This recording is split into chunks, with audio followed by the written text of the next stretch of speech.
Alrighty, folks. I am here. And we are rolling. Had to check some stuff out. Got my coffee in hand. Got Dad's Studio fired up. Yeah.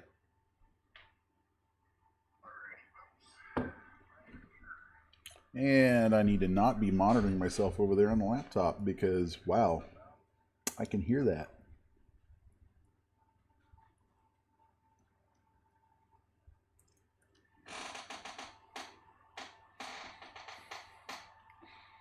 Alrighty. So who all do we have in here today? I see 15 people on at the moment. That's kind of cool.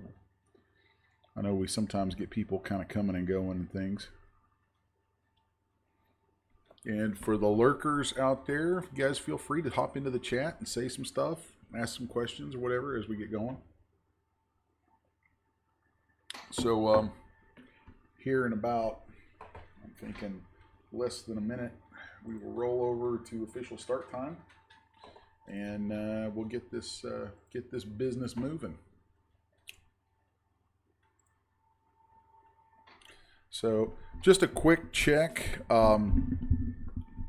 Somebody let me know if my voice is coming through clear. I've kind of been tweaking some of my setup here, and I know yesterday I was doing some streaming stuff through Facebook, and someone said my voice was kind of low. So let me know how my levels are. Anybody, just somebody let me know.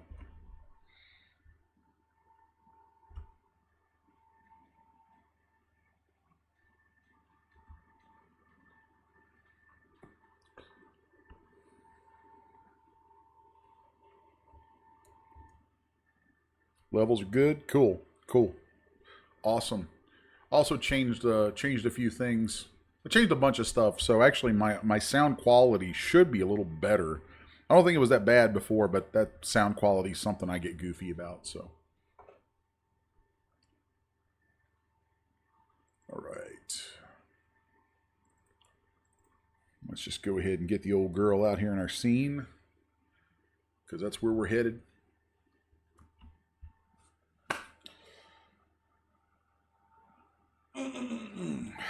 Just going to take a moment here as we ramp up, look through and make sure I have a few things in place. Never mind the bazillion libraries you see down the left. I got a lot of stuff I'm working on.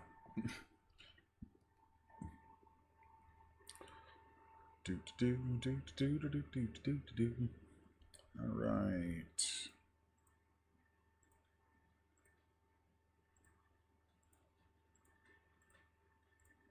Cool. Alrighty, folks. So let's get this shindig moving. We're back here for another of our artist development seminars. If you are watching, welcome aboard. If it's your first time, welcome back, or welcome here for the first time. Duh. And if you're a repeat viewer, welcome back. See some familiar faces in the chat, and hopefully we get some new folks coming on board, and we'll see how that goes. So what we're here to do, for those who haven't attended before, my name is Les Garner. I'm guy behind 6S1 Media, and what this is all about is running these things so that I kind of share with folks some skills, tips, tricks, all that kind of business in the whole field of creating 3D content. And so I'm going to skip on through. It's kind of really all you need for an intro. If you want to know any more, just, Google 6S1 and Google CGBytes. The folks at CGBytes are the ones who make this available to you guys. And so thank them for having me and doing this whole deal. So I'm going to jump right in. This week's subject is shoes. And in particular, we're going to deal with some high-heeled shoes.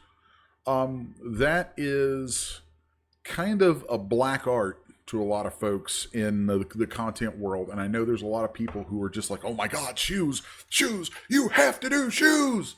So we're doing shoes. So there are a few things we want to keep in mind. We're going to jump right in here. Now I'm going to work initially out of Daz Studio, although this is actually going to be a two-parter. And just as a full disclosure and kind of advance warning, this week I am going to keep this very tightly to 90 minutes. I have some family business that has to be taken care of. Came up at the last minute, so I do have to cut out 90 minutes in. And normally I play it fast and loose. Like try to keep these things around 90 minutes to 2 hours, but a lot of times I end up going way over. Sometimes we end up running 3-4 hours just kind of talking and having fun, going into a lot of stuff. This week I'm going to keep it tight. So, which also means I might move a little on the quick side. So I encourage everyone to kind of, if you want, take some notes, post some questions, be quick with those questions as we go through. And remember, too, that this will be available for rewatch later. So if I happen to go a little quick on something and you need to go back over it, you can always go back and pick it up later. So just a quick overview of what's up. We're going to be developing some shoes this week. This is going to focus strictly on the modeling aspect. A couple little non-modeling things that are part of my prep that I find are good to do at the beginning rather than the end. But we're going to focus on the modeling this week because next week we're going to focus on the rigging. And the rigging is going to be both for Daz Studio and Poser. It doesn't really matter what figure you start with either. So I'm choosing, for the sake of my production pipeline, I choose to start here with the Genesis 3 female figure. There's a lot of reasons for that.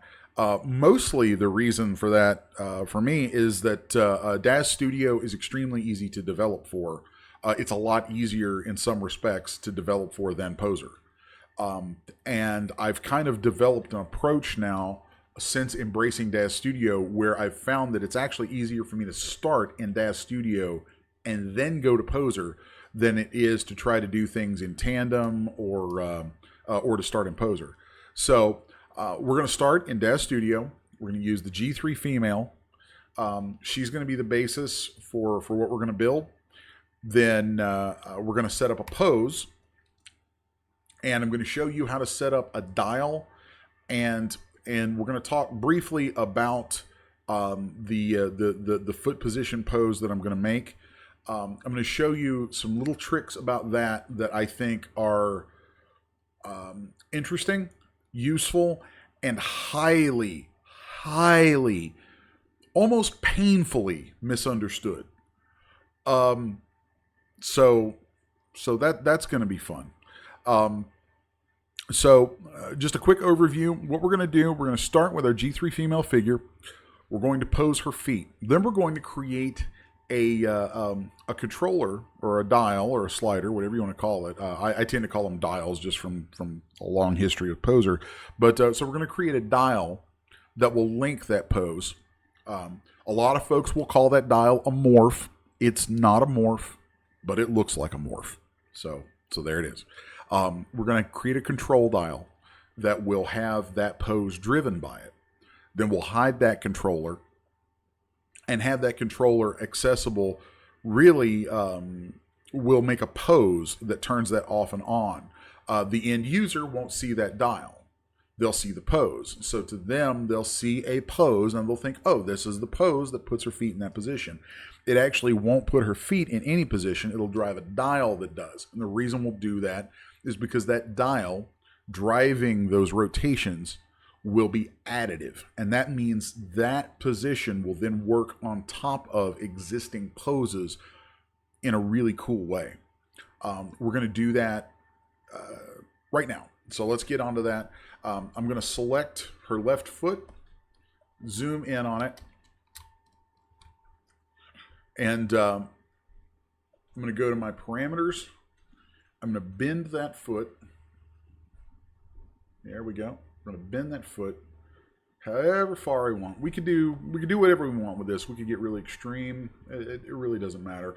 I'm going to bend it down to, let's say, just around, let's do 40 degrees. Okay. And then I'm going to select the left toes joint. This is also an opportunity I just want to show you. If you go to your scene tab, you'll see that even though in the viewport you can select the foot and the toes, what they've done inside here is they've built other bones in that through skin weights control all kinds of things.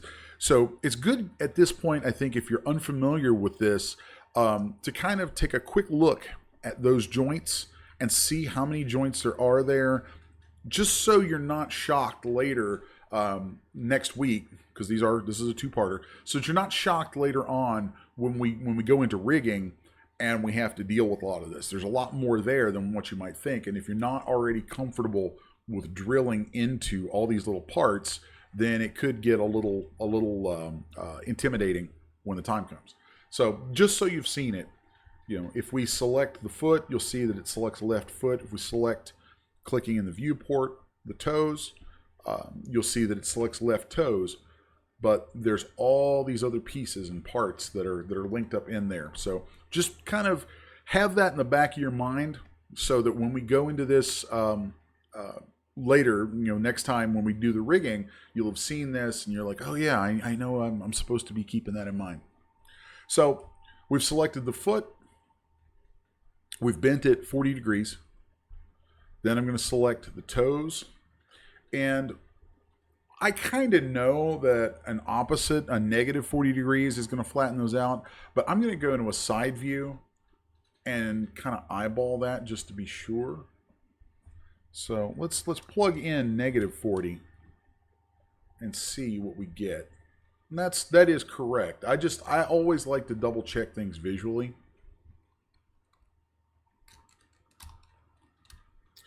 So now I'm going to go back, selecting the left foot. Then I'll hit Shift Y on my keyboard, and that'll bring up my symmetry command.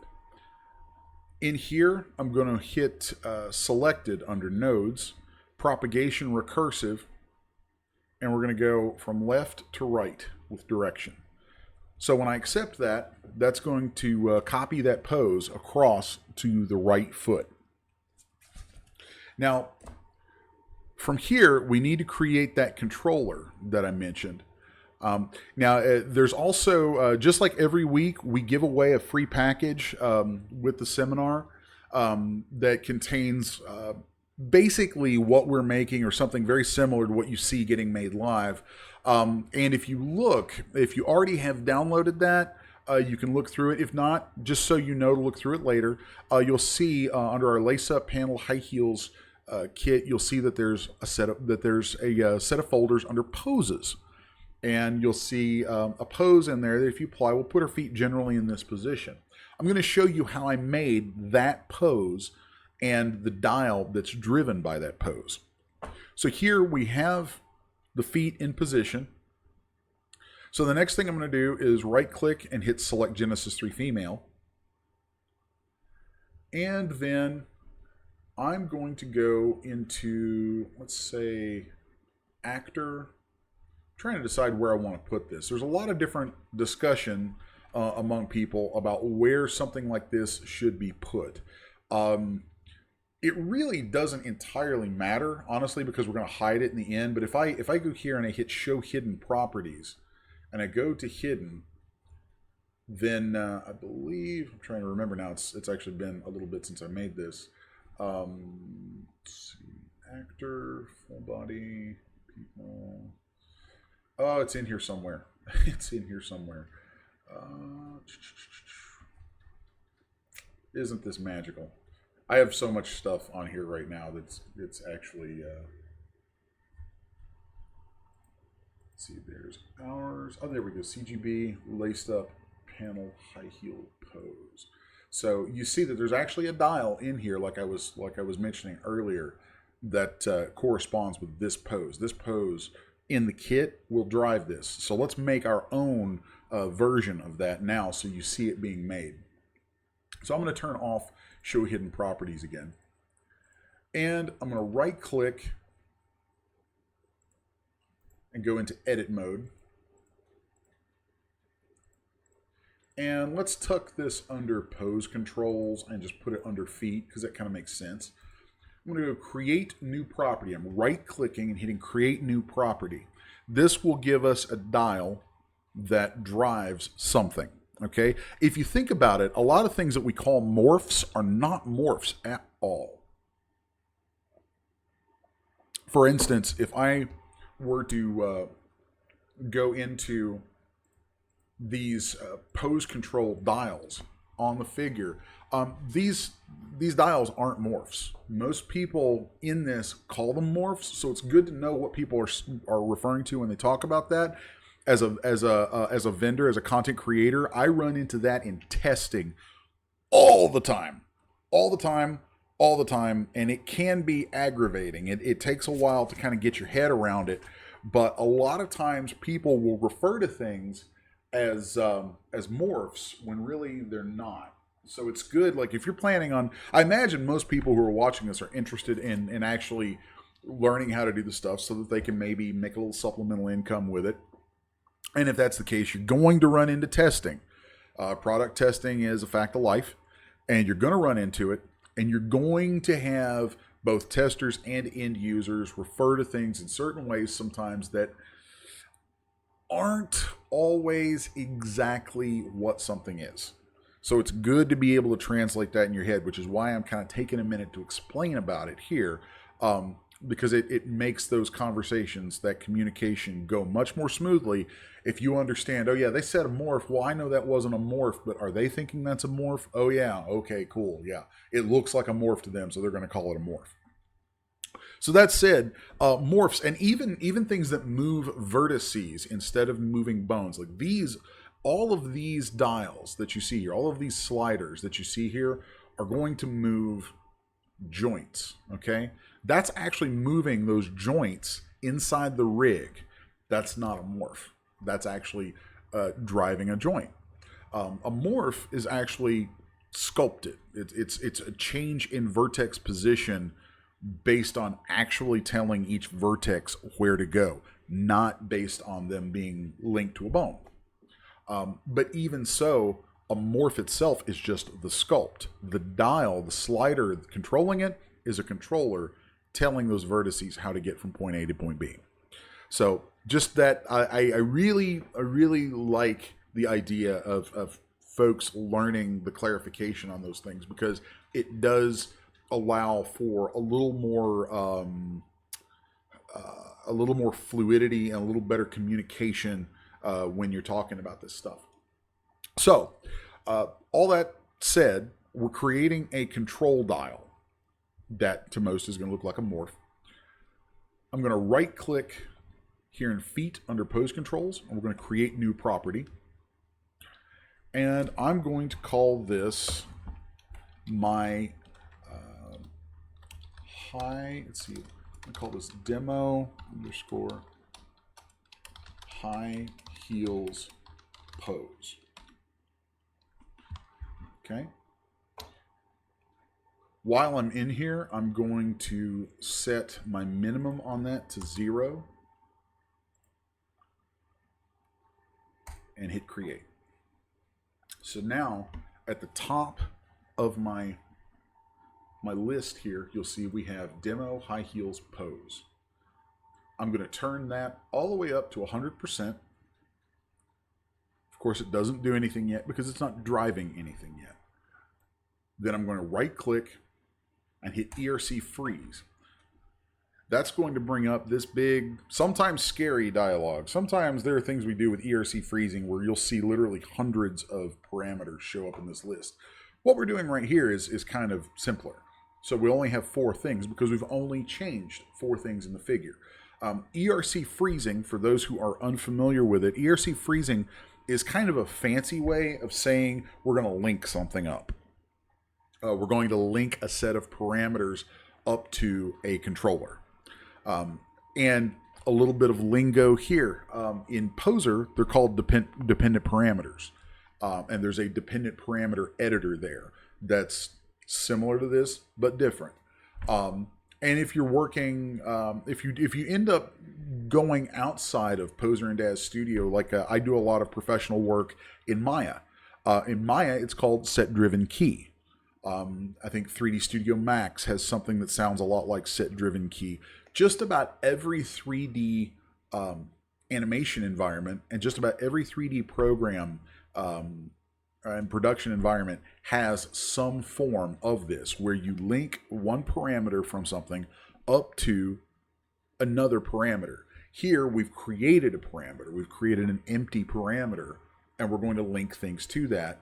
And in Daz Studio, it's called ERC freeze. So here we've right-clicked, and we've gone into the ERC freeze options.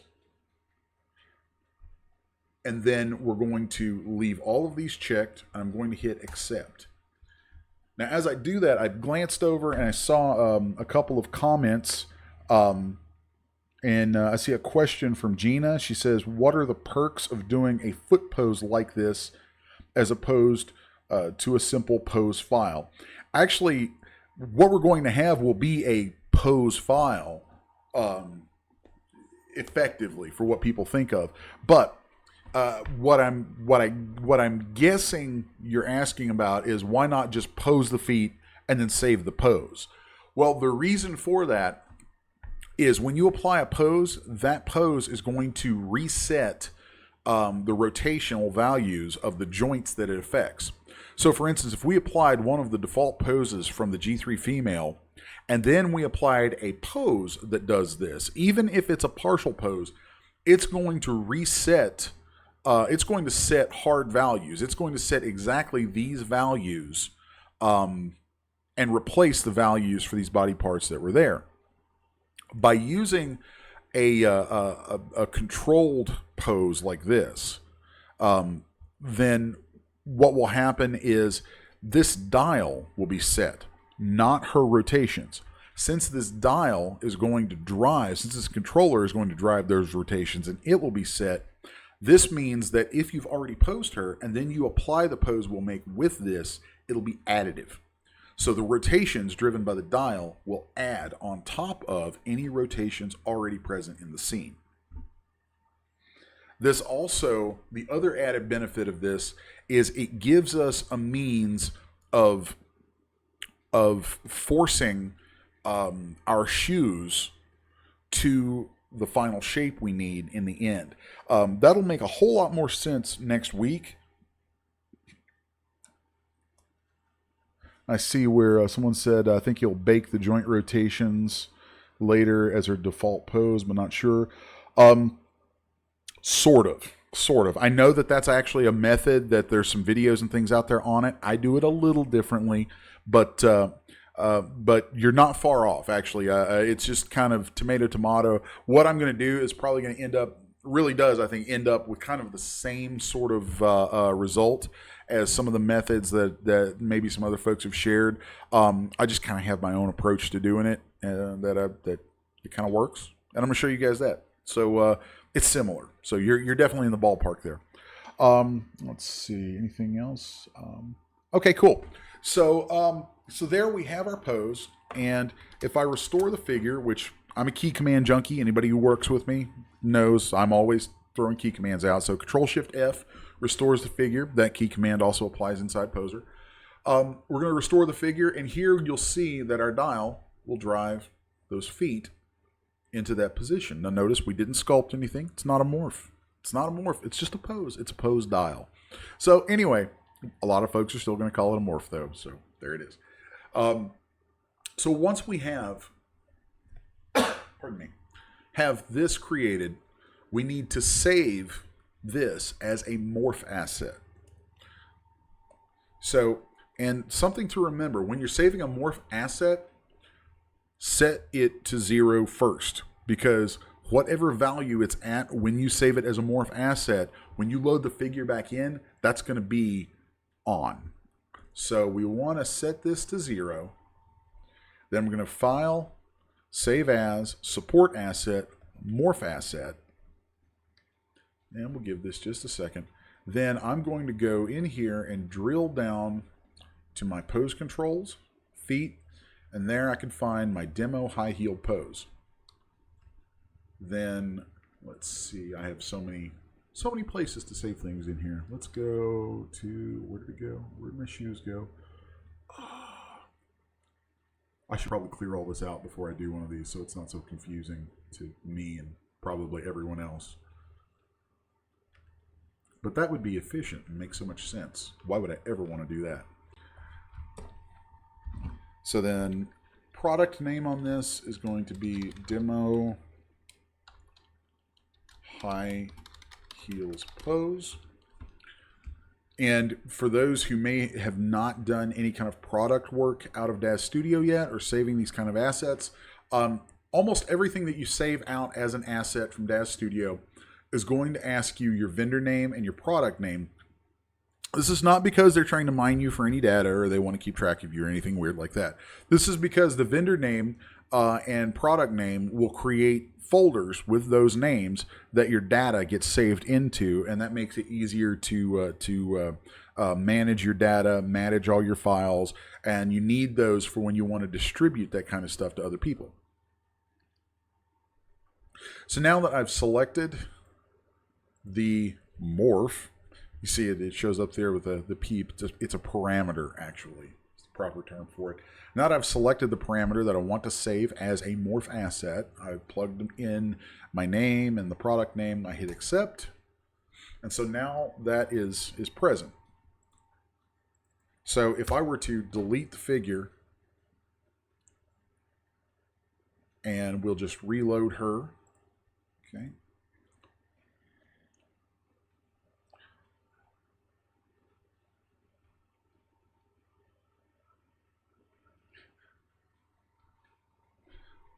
So we'll give that just a second. So now you see that she loads in. This is also something really, really, really painfully important that I want more people to understand. When you make a character kit, you do a set of morphs, you do a full body morph, you do any of this kind of stuff, it actually is saved and loads in the moment you load in that figure, whether you want it or not. It may be hidden, and most of the time those things are hidden. But like, I actually have a huge number of Daz quote-unquote characters, and you see how, I mean, look at that. They all load in. Oh my God, they all load in when I load the Genesis 3 female. Well, that's because Daz Studio scans all of the libraries you have it pointed at. It scans every last one of them at load in.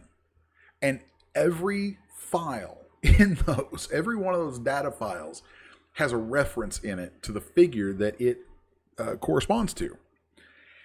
And when Daz Studio goes through all those files and it sees all those references, it reads every single one of them, reads all those references, and it loads in every single one of those things. So if you've bought like 20 or 30 different characters from any number of stores and you have them, yeah, there's probably something that looks like an injection or something that shoves things in and oh, I want to use that character, so I'll drag this on or I'll apply this. All that's doing is making it visible. Maybe even adding a few other settings on top. It's not actually putting anything in there. There's a little bit of confusion on this because for years in Poser, people have used what's called injection. An injection actually contains data. Injection files contain actual morph or rotational data, all kinds of things. And trust me, through the years at 6S1, we've come up with all kinds of crazy things we can inject into a figure using injections. DAZ Studio actually works very differently than that. It, quote unquote, injects all of that into your figure the moment it's loaded. It just doesn't necessarily show it to you. And whoever makes that stuff has the choice. They can make it visible on load in or not. So on this, with our pose, we're going to make it so that it's not visible on load in. I actually personally would prefer it if we didn't do it this way. But from experience, there's kind of this thing where a lot of folks in this market are kind of trained into, after years and years of Poser, they're kind of trained into thinking, oh, I have to apply an injection pose. You really don't. You really don't. It's a dial there. There's already a dial sitting there on the figure. You just don't see it. But because that's kind of the process that the market is used to, we're going to go that route. And not, as much as I want to, everything in me wants to reinvent that wheel and just tell people, no, you don't have to do that. This is already there. We don't need to do these things for you. They kind of expect it, so we go there because it's just easier. So, yeah, Riverfront says she gets really bloated really fast. Yeah, she does. The Genesis figures, that's kind of the one downfall of them, is like, if you don't want it loaded, you need to have the program not pointed at it. It's one of the reasons I have so many libraries, is I actually, like, my actual, the library called My DAZ 3D Library, mine has virtually nothing in it. Because at any point that I want to make things run super fast, I can kick out all these other libraries, and man, it flies. So that's kind of cool. So anyway, kind of gone through some explanation there in advance. This is all kind of run up, but and really I kind of feel bad because I'd like to already be modeling and really focusing on the modeling aspect of things. But this stuff is all prep, and good preparation leads to good work. You know, I'm kind of a workflow junkie. Folks who work with me regularly will can attest to the fact that I'm always looking at things going, oh, how can we make this workflow more efficient? And preparation is just, I can't stress prep enough.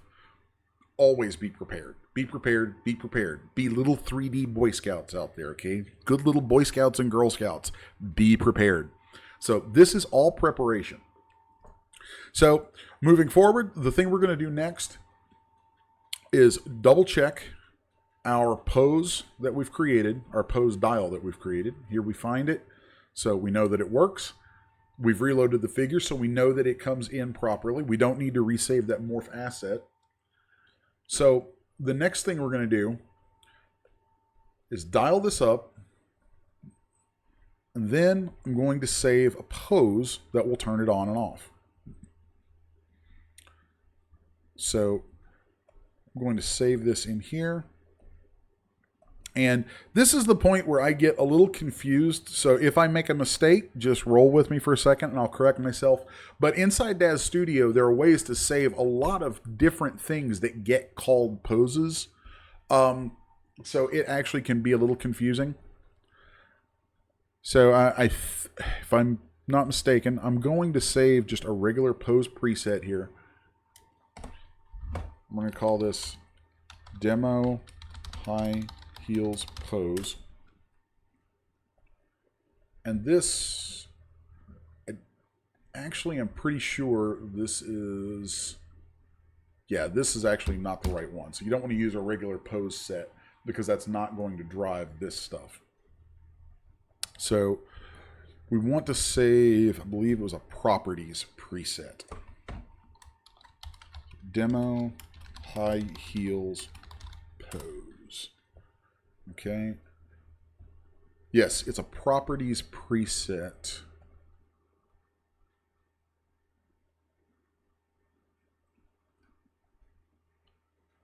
Okay. And then here we go. So this is like saving a pose, but with a properties preset. This is kind of an interesting thing to kind of talk about for a second. Every single value set on anything in this program and any program like it is a property. A color has properties of RGB. A joint has rotational properties that we set, on X, Y, and Z axes. Morphs have a value property for how much of that morph is dialed in. Materials, every single material change that you can make is a property. So really, at the core of all of it, when you save a quote-unquote pose, all you're really saving is a set of properties. And I love that inside Daz Studio, they've opened it up so that we have a thing now called the properties preset. And a properties preset comes out looking and acting to everyone just like a pose. The customer, the average user, a lot of testers, they will refer to it as a pose, even though it's not technically what poses are. If you save a pose is only going to save rotational data for each joint. So we save a properties preset, and then in that, we select, like here, shaping. See, shaping is actually sculpts. It's actually morphs. Pose is a separate thing. That's actually rotational data. Materials, that's shader data. Other, okay, other is where you'll find all of these sort of control dials. Things that don't fit into these other three categories will show up under other, which our control parameter here would fall under. So I'm going to go down in these properties, find pose controls, find my demo high heels pose, select that, and hit accept. Give that just a moment. So now if I restore my figure, and here I can see where my pose, quote unquote, I'm floating some air quotes here, see where my pose for that is. And there you can see it applies and it looks and feels and acts just like a pose. So that, if we look though, we'll see that all that does is sets our value. Okay.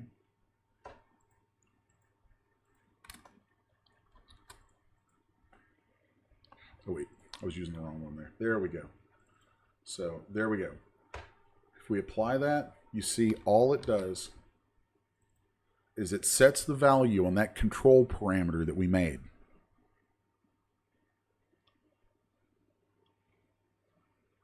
Okay, I'm glancing over and I see a question, a little question, because I'm doing this right now as well. As what did you set the controller, modifier or pose? You could set it, honestly, I don't really pay a whole lot of attention to what I set those things as if I know that I'm going to hide them, because they're just going to be hidden anyway. I suggest not setting them as a pose, because if you set it as a pose, then it's flagged as a pose and it'll show up in poses. And I actually don't want it to. I want to keep stuff like this as other, so that let me backpedal on that a little bit and kind of backtrack on that and kind of explain. If you flagged this controller as pose, then it's going to be available to the program as if it were, part of a pose, available to be saved out. And so if someone has this and they alter things that alter this, and they save a pose, it's going to affect it. If it's not flagged as that, if it's still other, then all those other things they save are just going to sit next to it, and they're not going to conflict with each other. So now that we have our pose, we have our dial, we've saved our morph asset, we've saved out our quote-unquote pose that enables this.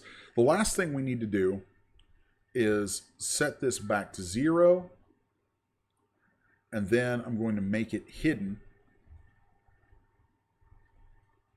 and I'm going to save my morph asset one more time.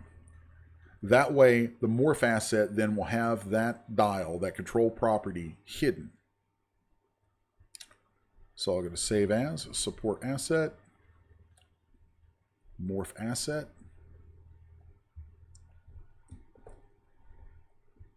then here, and just want to make sure I remember demo high heel pose.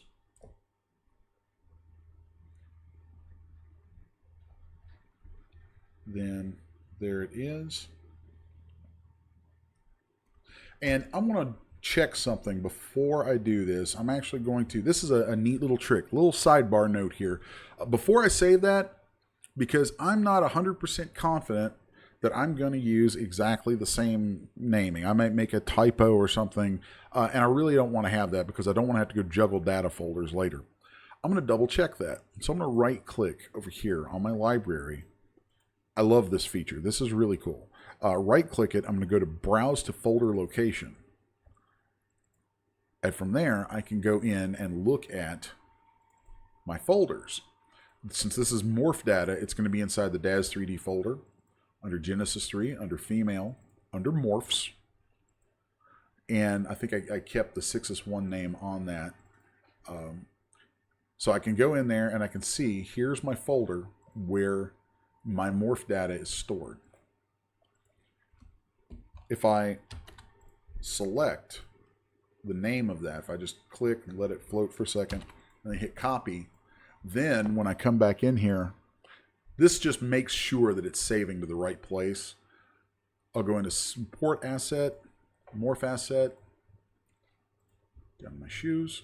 I'm going to paste that right there. That way I know it's going to go exactly where it should go, and I'm not going to have to juggle data later and possibly have typos and silly business that I have to work with. So now under pose controls, I'll go down, find my shape, my control dial, my morph, and hit accept. So now when the figure loads in, it will load in. The end user will never even see that there's a dial there that's going to drive those feet. They won't see that at all. But the dial's there, and then when the figure loads in, we can apply our pose, and bam, we have feet in position.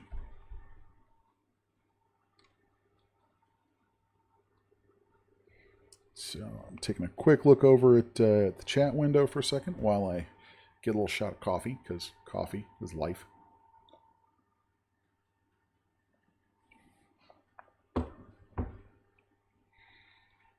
Okay.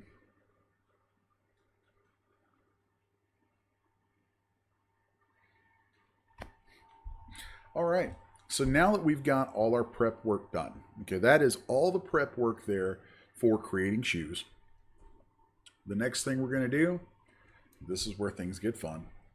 We're going to head to ZBrush. So I have a key command set up for that.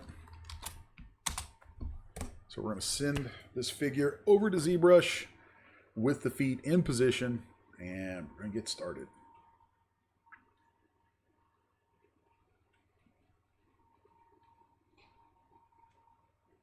All right.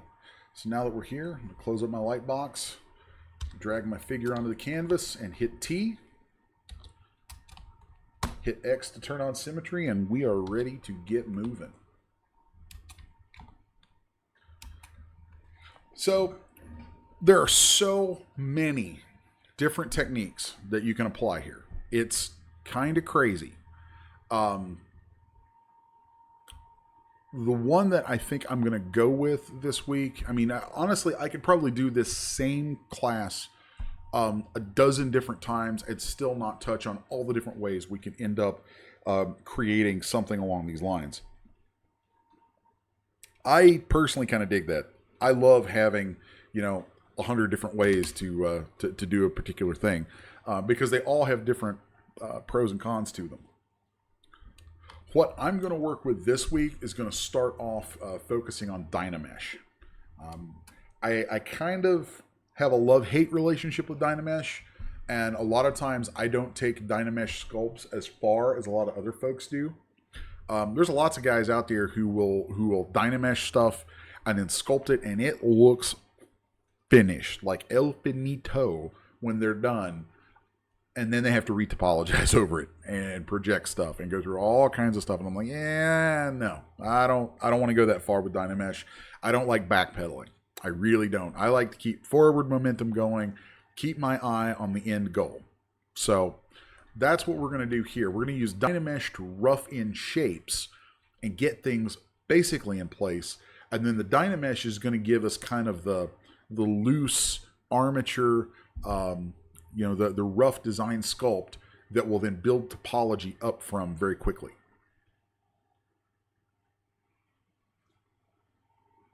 Oh yeah, Riverthorn says love Zbrush. I'm Zbrush is I've been a Zbrush. I've literally been using Zbrush since version 1.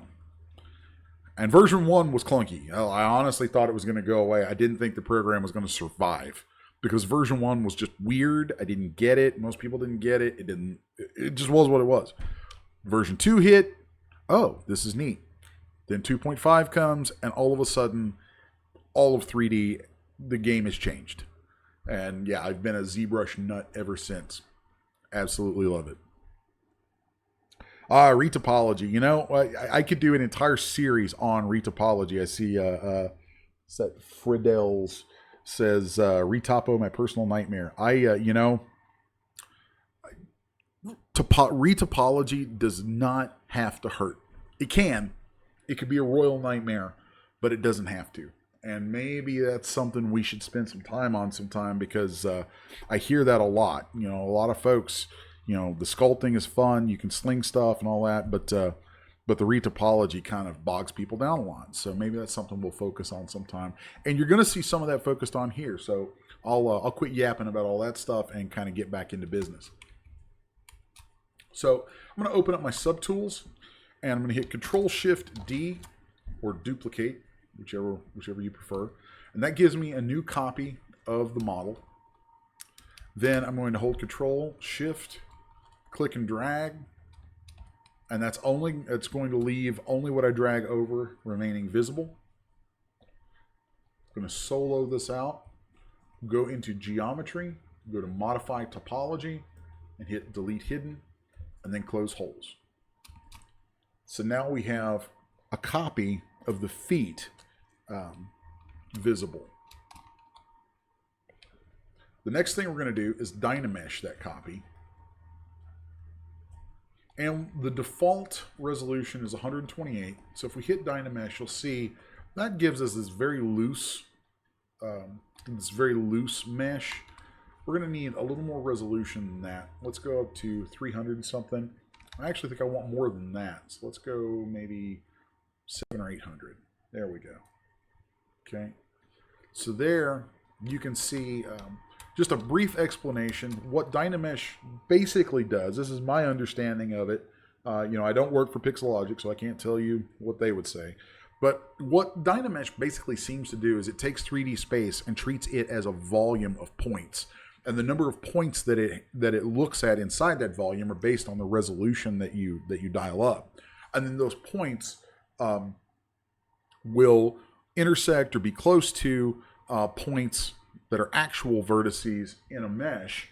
And then when you tell it to Dynamesh that mesh, it basically looks and says, okay, I'm going to calculate, how many points, what points out of this invisible volume are near each of these, and create a new surface from that. That's kind of my quick down and dirty understanding. I know there's a lot more to it than just that, but That's basically what it does, and that's what you do. What you're doing when you're turning resolution up and down is you're telling it how many points to allocate to calculating the volume of that shape you have present.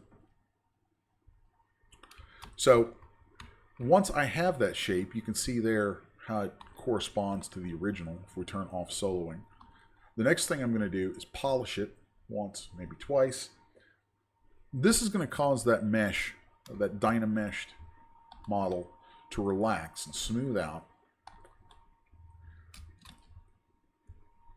Then from there, I'm going to I'm going to use my inflate brush, take my brush a little on the larger side, and just very gently, you notice also I have polyframe turned on. I tend to work with polyframe on a lot. I like to be able to see my wires. And I'll just gently brush over this to make sure that I've inflated my Dynamesh out past the original model to some degree.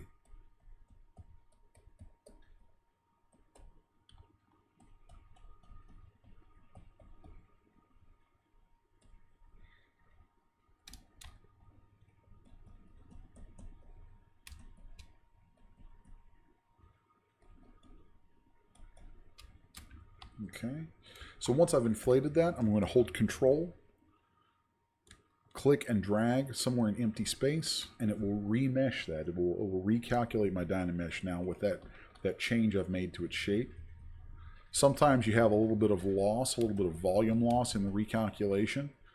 I'm also going to take this as an opportunity to smooth little bits, holding the Shift key across the spaces in the toes. And just every once in a while, I will recalculate my Dynamesh.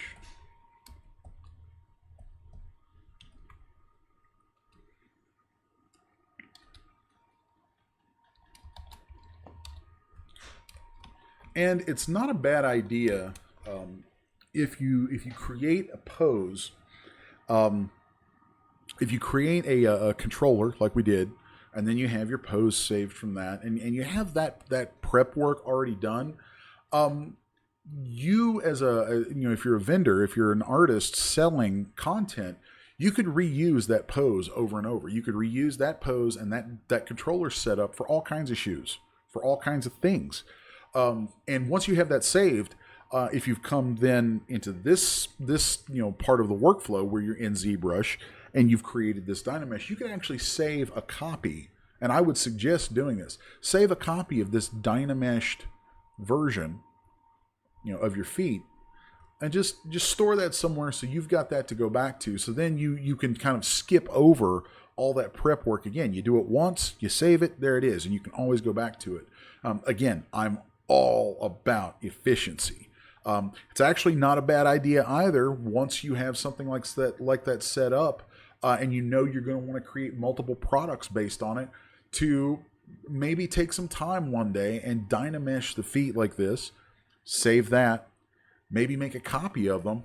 Like, let's just for instance, I'm going to duplicate that Dynamesh, and I'm going to go ahead and just make a quick version as a subtool where I kind of pull a basic sole out of here. So I'm going to take my slice curve brush, draw a curve, and then hold my space bar so I can move that around. And this is really just for the sake of an example, but from here we could mask that. No, invert the masking. We'll just pull this down a few times. Holding Control and pulling on a transpose tool will cause it to extrude. So if we turn on transparency, we can see all the way through. And now let's grab a clip curve brush, kind of follow the curvature of where we created that group.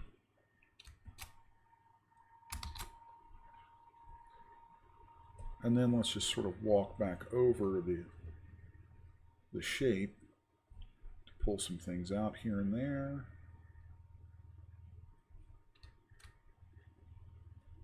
So if you know that you're going to create multiple, high heel products, whether it's for yourself to use in your own artwork or whether you're going to sell it or whatever,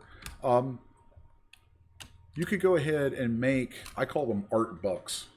You can go ahead and make yourself, here I've re-dynameshed it, make yourself a starter, a buck, for doing just that kind of work.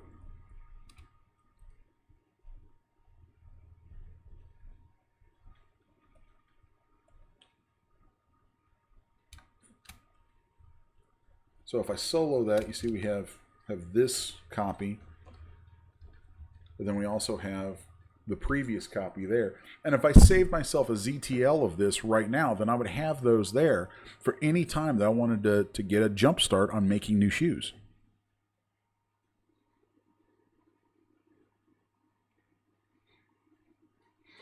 Riverthorn says the slice brushes hate me. If you have any questions about those, pop them in here. Let me know.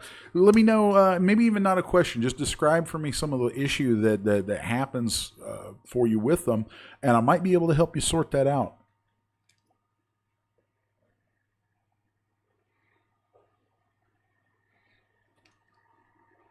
Yeah, but I see we're Linus Kim says a buck. Yeah, it's just kind of a term that I picked up. Like if you ever look at the collectibles world, where a lot of sculpture happens, I actually do a fair amount of work in that field, and just about everybody in that, in miniatures, gaming, collectibles, we all have models sitting around. Some of the guys who do it with clay, they have these as well. They have things that they've molded and cast that they refer to as art bucks. And even the company Sideshow Collectibles actually sells things they call art bucks that are basically glorified mannequins. But they're there for artists to use to get a jump start on sculpting various kinds of things.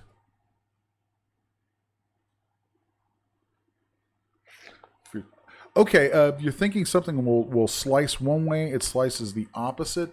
I can show you real quickly one thing that could be is if I go into my slice curve, when I drag this out, if you notice there's a gradient that appears from it.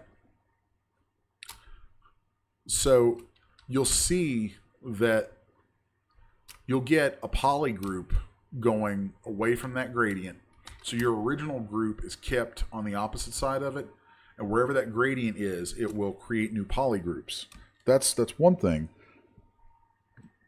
And as far as getting the slice where you want, the trick I find is you hold Control and Shift, and you start the slice. Then you can let go of your keyboard. If you could see, my hand's flying around right now.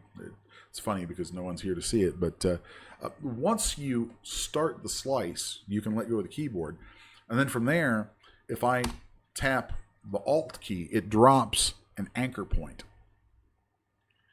And if I tap it again, it drops another anchor point. Okay.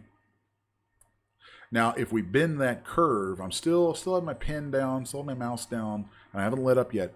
If we bend that curve around from those anchor points, it could end up doing some weird stuff like this. Actually, it cut that really cleanly. I tried to get that to screw up, and it didn't. So, if we make something that kind of doubles on itself, you can. Well, that didn't give me any issue. I'm sorry. It's just trying to play nice with me today. I don't know why. But a lot of times that kind of stuff will give you some fits. One thing that will probably yield some screwy results. If you notice, I'm cutting things from the side, so it's cutting all the way across.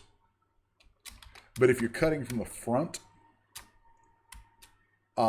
like that was a straight line, and it's going to cut that straight line all the way across. But if I cut here, why is it not doing that? I swear I'm really trying to make this screw up. There we go. There we go. So there I cut all the way across, and it's absolutely ignoring symmetry when I do that. So that might be some of what you're running into. If you like, because part of what I do for CGBytes is I'm there to consult with artists and help them with little problems like that.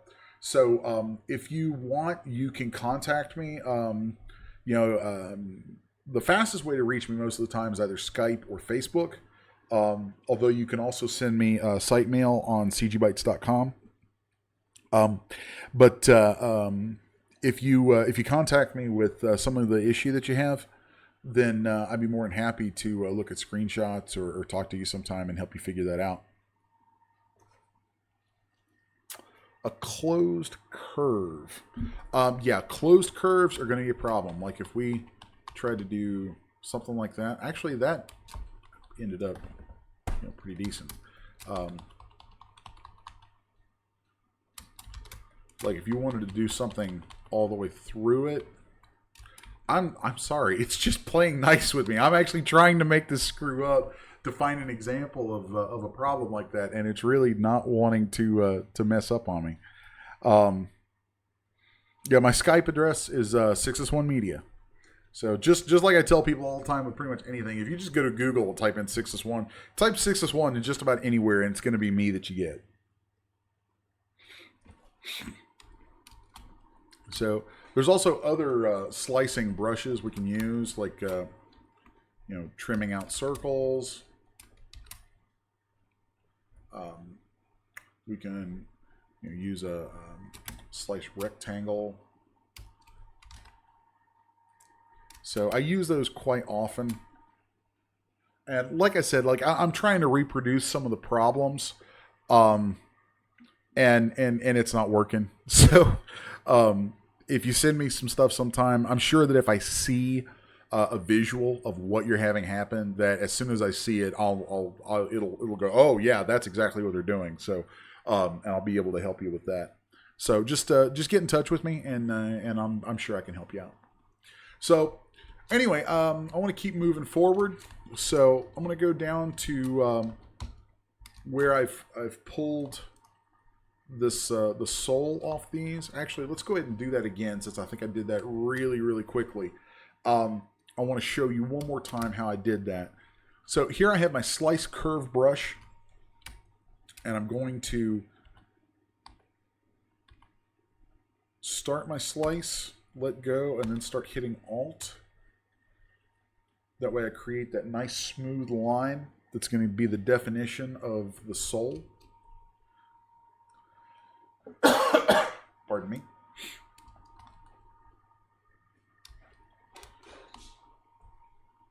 Then from there, I'm going to select, Control-Shift-Click to select where I cut that sole area, mask it, show everything else again, and invert my mask.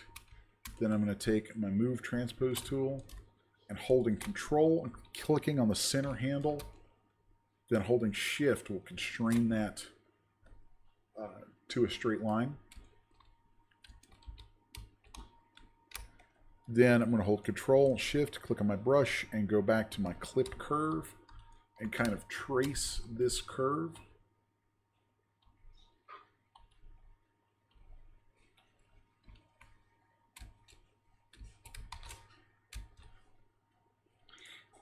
And that's how I'm going to get set up with the bulk of the sole. Then from there, I'm going to go ahead and remesh that, redynamesh that.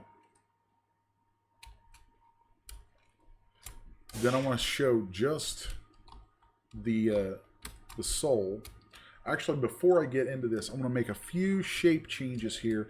I want to widen out the area right here in the arch. So there I've painted some masking on, and I hold Control and click on that a few times to blur that masking. And then I'm going to take my clip curve brush and trace kind of a lighter arc right there. Okay. So I clear my masking and reset my Dynamesh. So now we have a little sturdier sort of platform.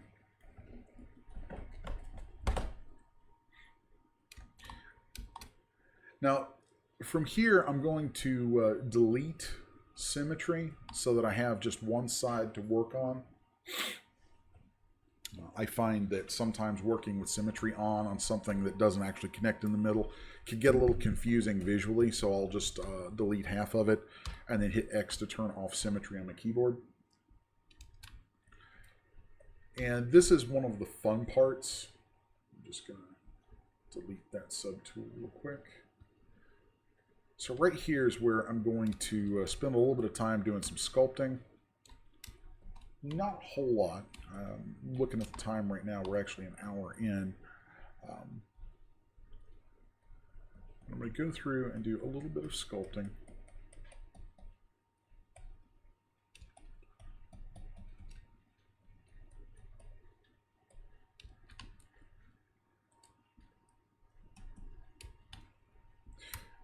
Then I want to pull a heel from this. And the way that I'm going to do that, there's actually two different points at which I could do that, and I'm kind of torn right now as to which I want to do. I could pull a heel from that right now and Dynamesh it, and then we would topo over that. Or I could do a clean topology right now and then do a cleanly extruded heel later. There's pros and cons to both. I think that right now, for the sake of expediency, I'm going to use the method where I get a topology from this, and then we'll start adding details actually kind of after the fact. So what we're going to do next is cut with our slice curve. I want to cut right here so that we're recreating that platform area where the foot touches the sole of the shoe.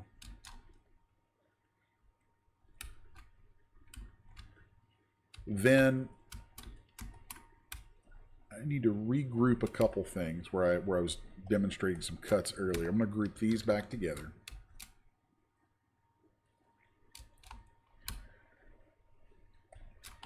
Then I'm going to place a cut that kind of flows under the ankle, comes back up and out the back. And then with my original model visible, I'm just going to go to a side view here and kind of move this so that I can see that topology moving down under that ankle.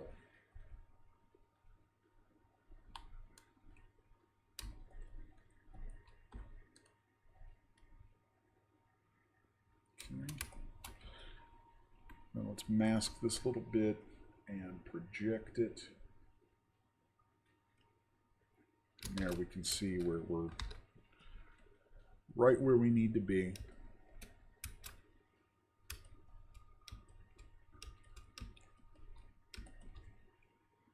So there's a concept that I want to introduce here where I'm creating Dynamesh. I'm creating polygroups inside this Dynamesh, and those polygroups are eventually going to break off and get Z-remeshed.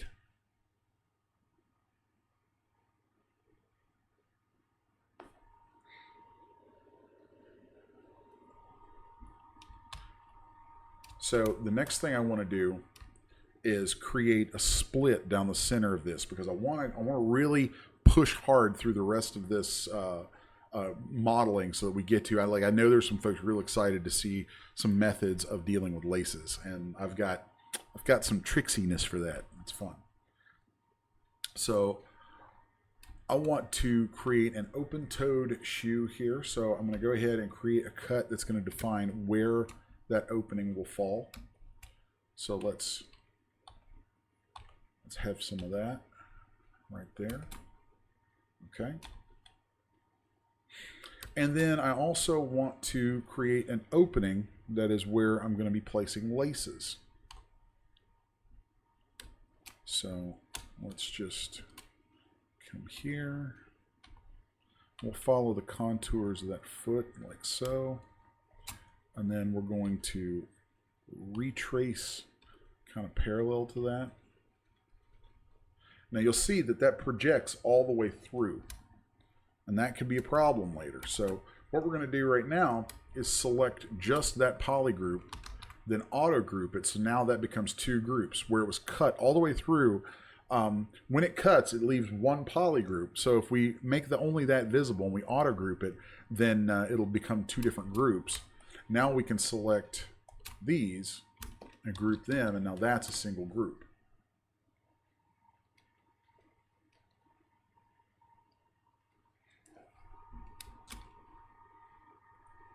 So again, this is all prep work. This is all preparation.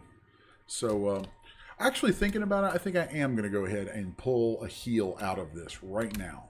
So let's just go ahead and do that. Let's look at the foot. So we know we want that heel to kind of run. We know we want that to kind of run that way. So I'm going to show only the sole and put a slice right across there.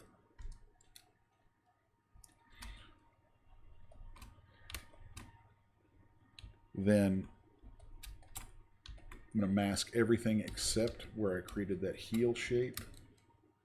And again, using the transpose tool, I'm just going to use that to extrude that down. If we wanted more resolution in that, a quick way to do that would be just to keep control clicking and dragging. Control, click, hit shift, drag. Control, click, hit shift, and drag. Then I'm going to polish all of this because I want to get a nice taper in this shoe. I want to make sure that I don't accidentally mask up here. So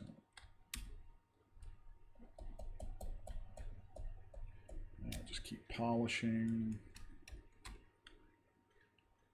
Let's turn around here to the side and maybe make this thinner. Oh, we've got a little bit of an issue there. Okay. So here, this is kind of an interesting technique. I'm using the move transpose tool, but I'm using it to scale something. So there's that. And that. And something else that I would do here is use a clip brush to maybe add some of that kind of shape. I'm going to force this here. And then I'm going to clip it to there. Now if we look at that without our wires, you can see what we have. Then I'm going to remesh that. And I polished it. Then let's just do a little bit more sculpting here. I'm going to take the H polish brush and just kind of refine some of the shape a bit.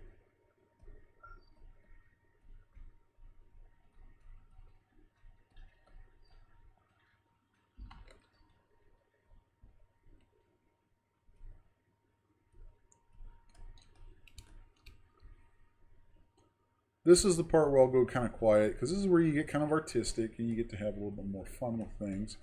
And it becomes, like I always find this stuff kind of therapeutic. So let's look at the shape on that heel right now.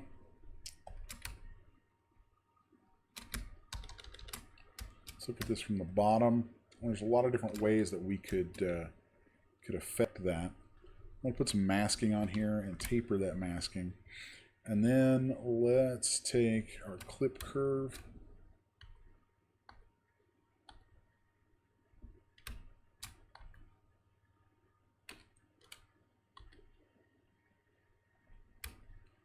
And just refine that shape a bit more. Okay.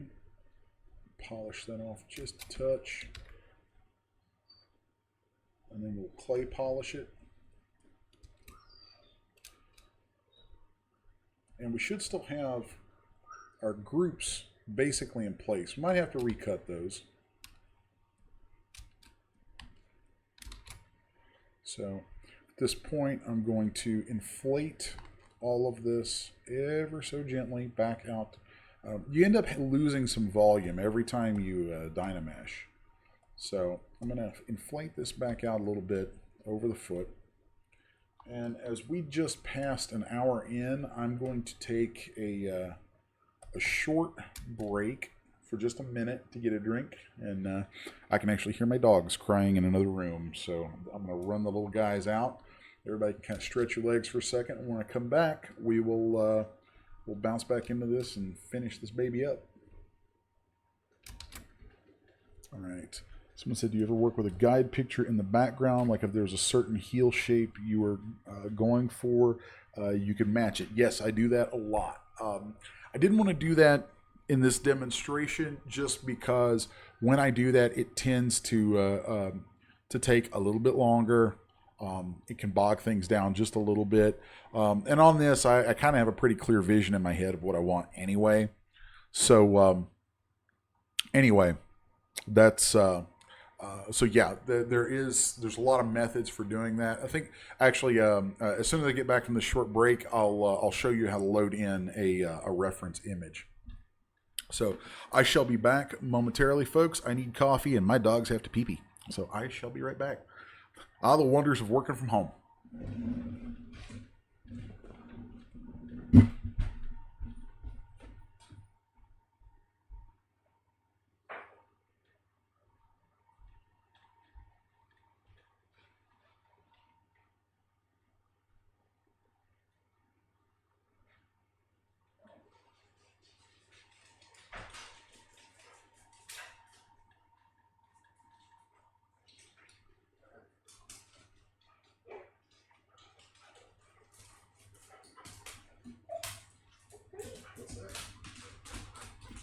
Everybody say hi to Toki and Mr. Heisenberg. Come on, boys.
Yes, we can all hear you.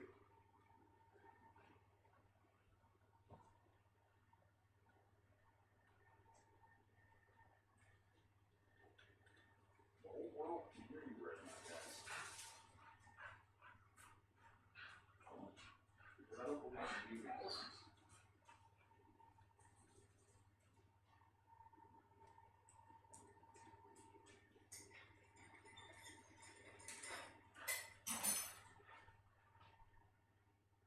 What?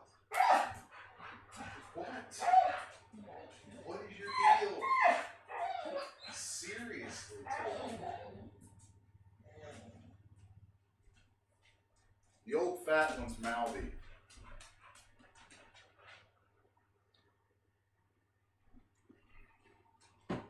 You guys will get your treat when I'm done. No, not right now. No, fat dog.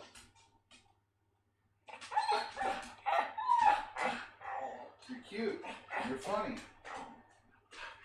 But no.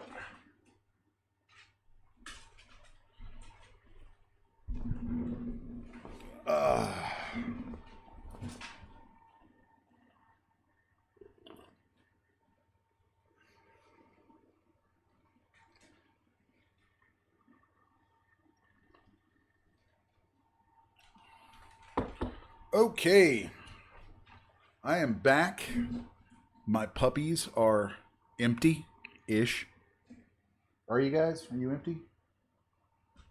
Don't make that face at me. They're both looking at me like I'm crazy. Daddy, why are you talking into that thing in front of your face?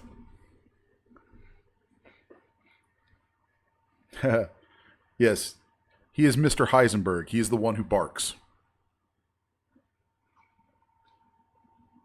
Aren't you? Are you barking?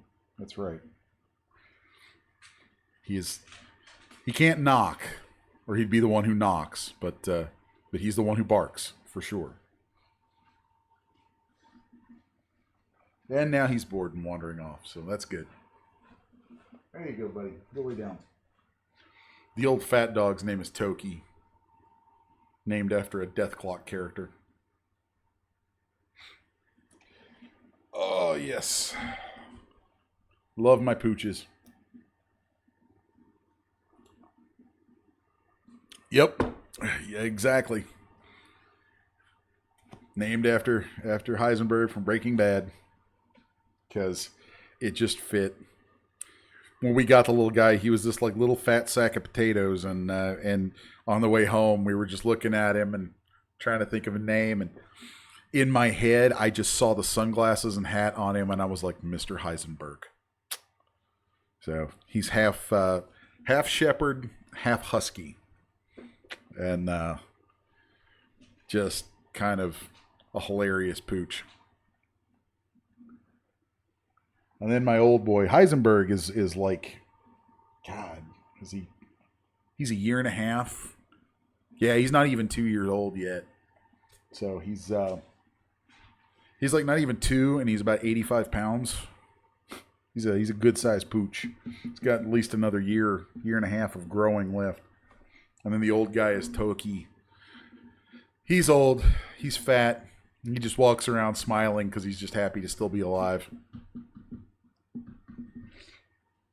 Yeah, surprisingly, Heisenberg doesn't shed all that bad. It could be worse. So, all right. So break time is over. Let's get back into the business here. Have my coffee. Coffee is good. God, Gina, I've seen Finnegan. Finnegan is like, he's like the bastard child of a Mogwai and an Ewok. He's great.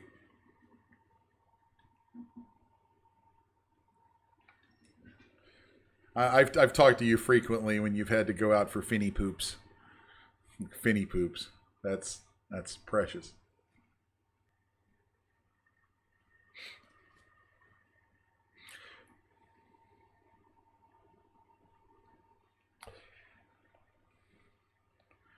Garthok. Ah, that's great. Ah. Yeah, Gina's finny poo is kind of hilarious. That dog kills me. So, I want to refine this shape a little bit. And I did say I was going to show you guys how to load in like reference images. There's actually about half dozen different ways to do that, but I'll show you the way that I prefer. I'm going to go ahead and save this because, you know, we need to save things. So, we're saving it. We're saving it.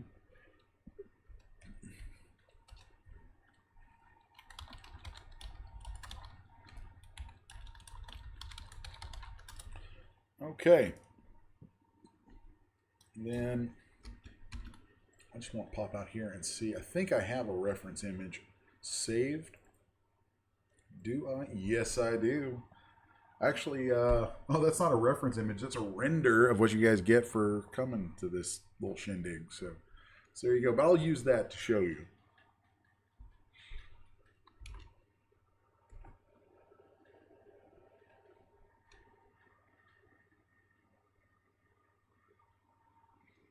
Yeah, Terry, Garthok could fart a Finnegan.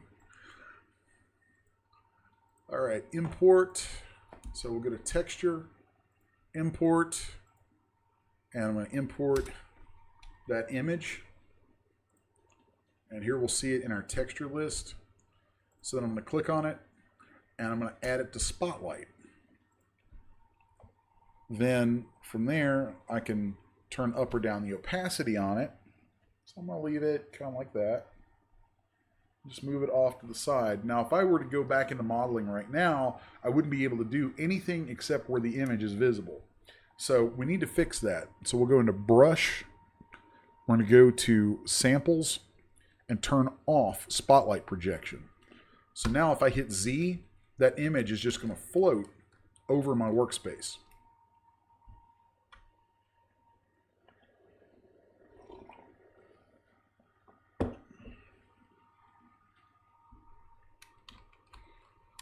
So anytime I want that image to go away, I can hit Shift Z. Shift Z will toggle that on and off.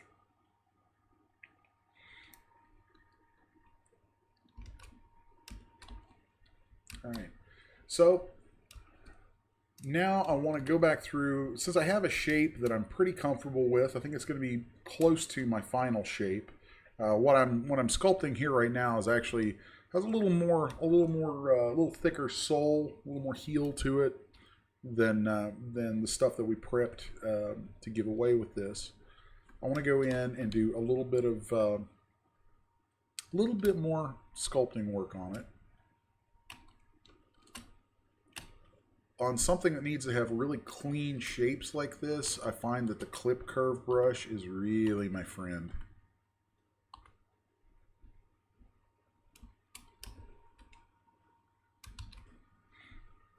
Okay.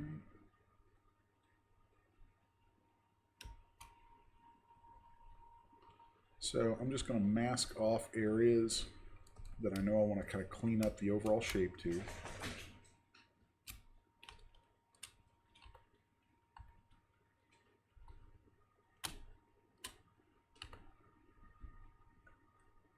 Okay. So now our shape is getting pretty darn clean. And then I'm going to remesh that. I'm going to polish it once. And then I'm going to hit clay polish a few times to kind of refine it. Hello, Heisenberg.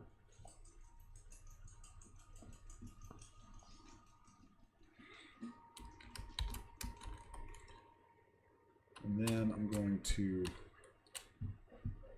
use a clip brush to get a nice flat toe and heel connection to the ground.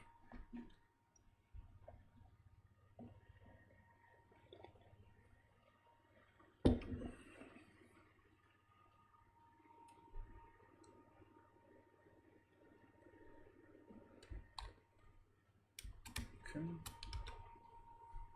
So then let's do just a little bit more refining here. You don't have to go completely finished with your shape with the Dynamesh stuff. I mean, in the end, we'll probably still have to come back and make some tweaks, so I wouldn't stress on that stuff too much right now, especially since there's always a lossiness when you remesh things. So, you know, you're almost always going to end up having to come back in and make tweaks anyway. So now that we have our overall shape in place, I'm going to regroup all of this together. I'm going to recut those groups one more time. That's something you kind of get used to doing over and over. So I want to cut through here.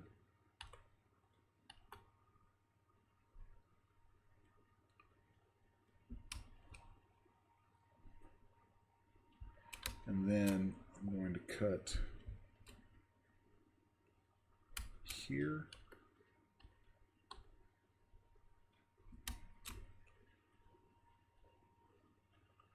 And then I'll show you another way to cut these ankle bits. This will cut from the outside in. Actually, cutting from the outside in just kind of worked really well. But if we wanted, we could also throw another cut down here. That way these are separated groups and we could refine some stuff that way. So now I want this, and let's look. So in our freebie shoes, that's more to the outside. I think for these, I'm going to go down the middle, just so when this is done, maybe we'll toss these up as a freebie for next week. So you actually will end up getting 2 sets of shoes out of this. So let's do that. Let's cut this right here. Let's go straight with these. Okay. Then I'm going to select that poly group in the center, auto group it. Now we're going to bring all of these groups together so we have a nice panel.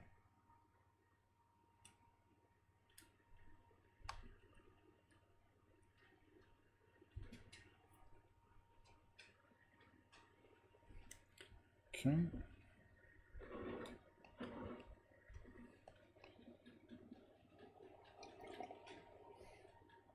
Just getting a quick shot of the old coffee there. So from here, there's a number of different routes we could take to get our final topology. I think the way that I want to go is going to be ZRemesher. So, pardon me. I'm going to delete these groups that we don't need. So there we can see our primary groups. These panels are going to end up getting thickness, and then the sole is going to end up being filled in. Before we can do that, though, we need to delete those other groups. So delete hidden. And then I'm going to split these by groups. So that's going to be over in my subtools menu. Go to split, group split. I'll hit OK. So now we have our sole and we have our panel.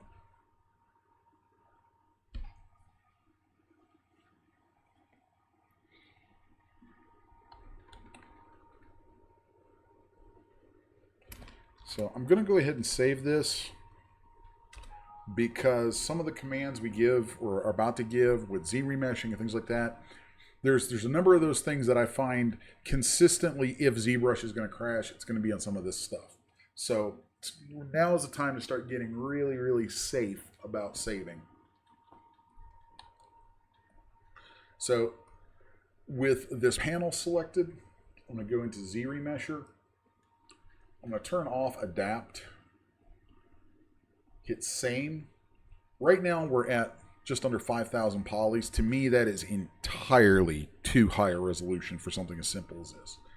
But we're going to go ahead and ZRemesh it at that resolution, and you'll see the topology that it creates. Then from there, I'm going to hit half and hit the ZRemesher button a few more times. So now we're down to 566 polys that are very well spread, very clean. Those will get super clean UVs. And that's going to be a nice light mesh for us to work with.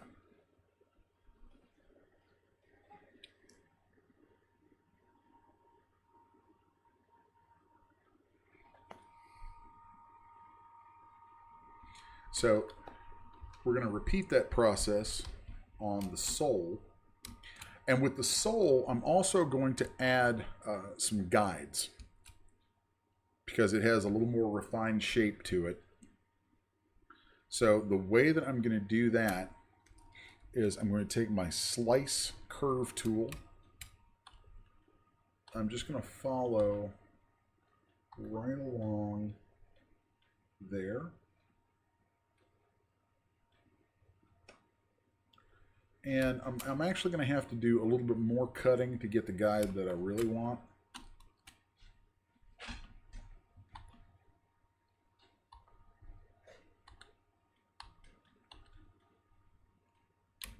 Okay.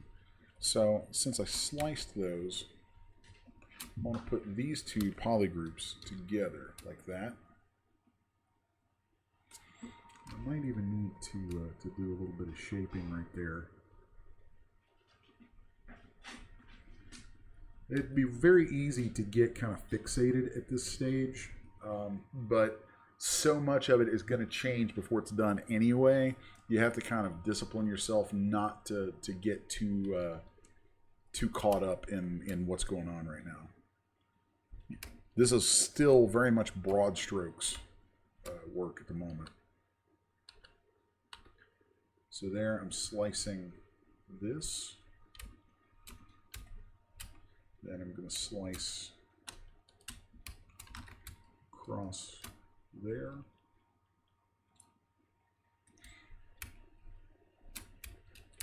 And I'm going to add a couple of slices, kind of vertical slices there.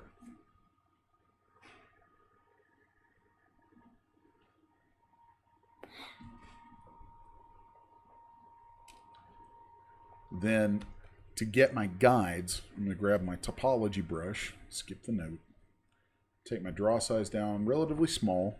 I'm going to go into curve functions and hit frame mesh. Now from here we can Z-remesh, which is my plan, or we could actually use that topology brush and these guides as a starting point for drawing a very specific topology in place. I'm just going to let the guides do their work though. So we'll go to Z-remesher. I'm going to hit same. And it looks like we had a little hole in there somewhere. So I'm just going to clear out those curves, do a little smoothing, and we're going to close those holes up.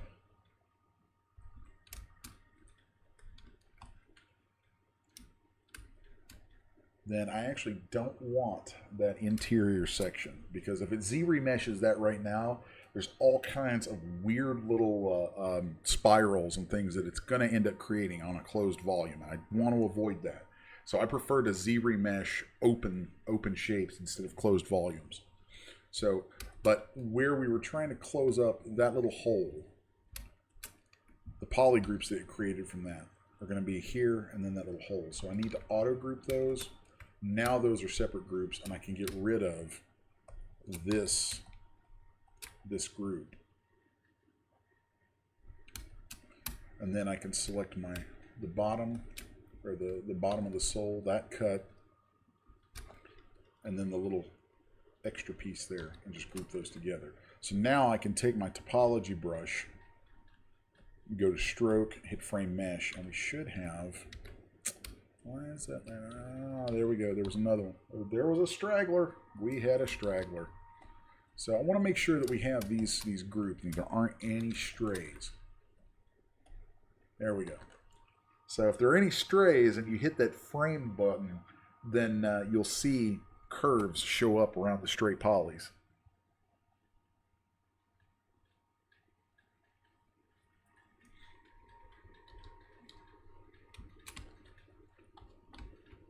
So now from there, we want to go to Z-remesher, same, hit it, and that is not a bad starting point. So now I'm going to go to half.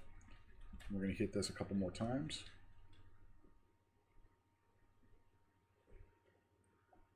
So now we have this down to a really nice, manageable resolution.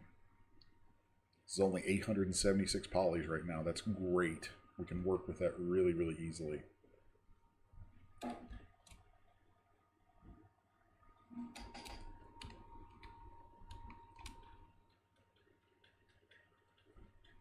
So the next thing I want to do with this sole right here is I want to close this up, but I don't want to do it using a close holes command, because if I use that, we're going to get all these triangles, and then we're just going to fight with it. I'm not about the fight. I don't want the fight. We don't need that. I ain't got time for that. So what we're going to do, we're going to use ZModeler. So I'll click on ZModeler, and we're going to start bridging edges. So there's kind of a nifty little process here. Actually, rather than just bridging, I'm going to show you, I think this is kind of a slick little trick. instead of using bridge right off, I'm gonna go in here and hold my my mouse over a polygon, hit the space bar. I'm gonna go to extrude, and we're gonna hit polygroup all. We're actually gonna extrude this inward a little bit. Now, you might look at that and go, well, we don't need surface inside the heel. We don't need all that stuff inside. We're just going to close that up. Why do that? Well, the reason we're going to do that is because now we're going to use Q remesher rather than bridge to get through this in a really quick, really convenient sort of way. So I'm going to put my my mouse over a polygon. And I'm going to go to Q mesh and single poly. And I'm just going to click and drag that and let it... you're gonna fight with me, aren't you? There we go. I'm gonna click and drag a poly, and I might have to do this twice just to get it exactly where I want it.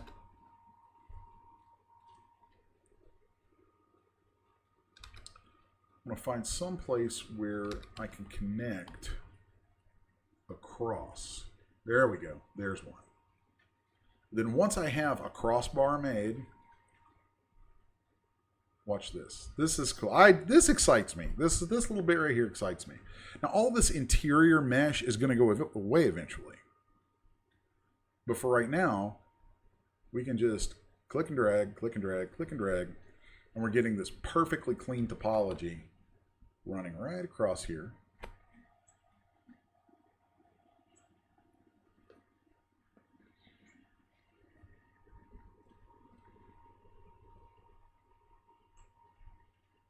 And you'll see that it should even close up quite perfectly there.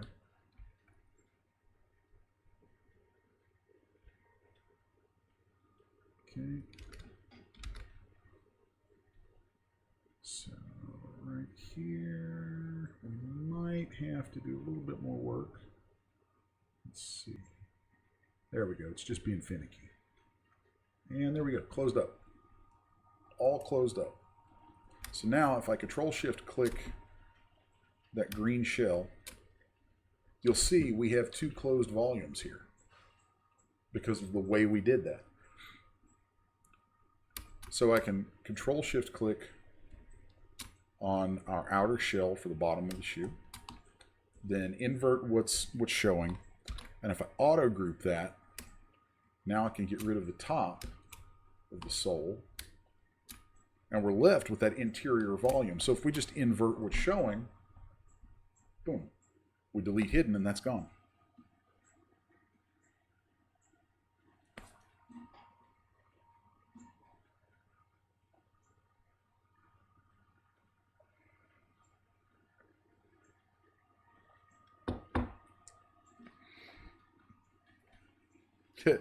Yeah, I see Gina's comments about me being a giant. Yeah, I'm 6'2", 278 pounds, and my wife is 5 foot tall. So it's kind of comical sometimes.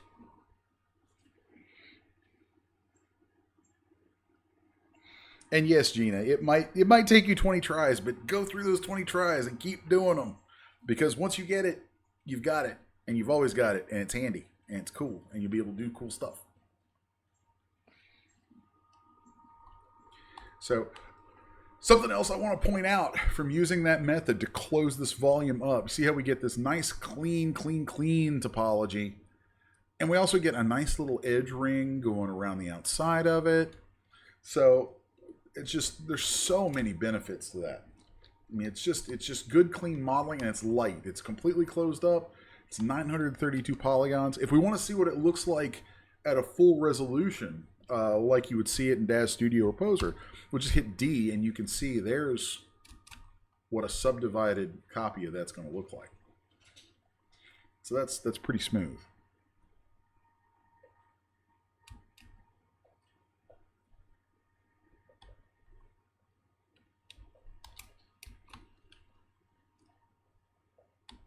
So next up, we need to do the same sort of thing. Really, it's not the same thing. We're just going to do a simple extrusion on this panel. So I'm going to hold my mouse over a polygon, hit spacebar, go to extrude, and we're going to extrude inward. And then after we've done that, I'm going to hold my mouse over a polygon and go to flip faces, all polygons. Because extruding inward, you're going to have flipped normals. So we have to flip those back out once we're done.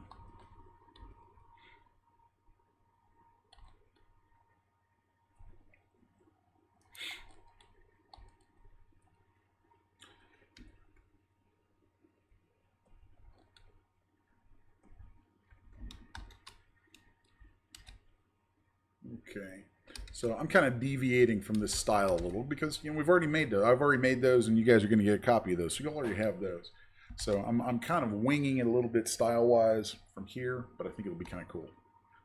So something else that I like about the way that I just did this extrusion, created these panels, is it leaves me this nice edge group headed all the way around, and I'm going to extrude polygroup all from that edge group.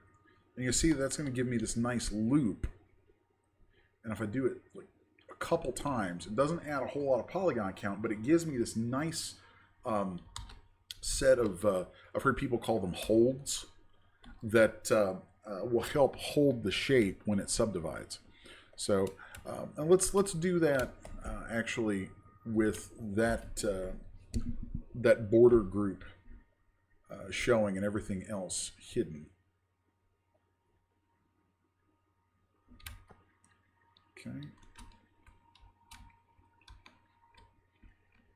And just another little nifty trick from that, where I've extruded that twice. If I wanted, I can hold the Alt key while I hover over those edges. And if I have Insert Edge Loop enabled, which I do, if I hold the Alt key, then I can delete that edge loop. And you'll notice now we have, it is a clean edge loop. So if I wanted to add a little piece of trim right there, we could just change our extrude on polygons, change our extrude from polygroup to polyloop, and get this nice little edge right there. So there I hit D so you can see a subdivided version.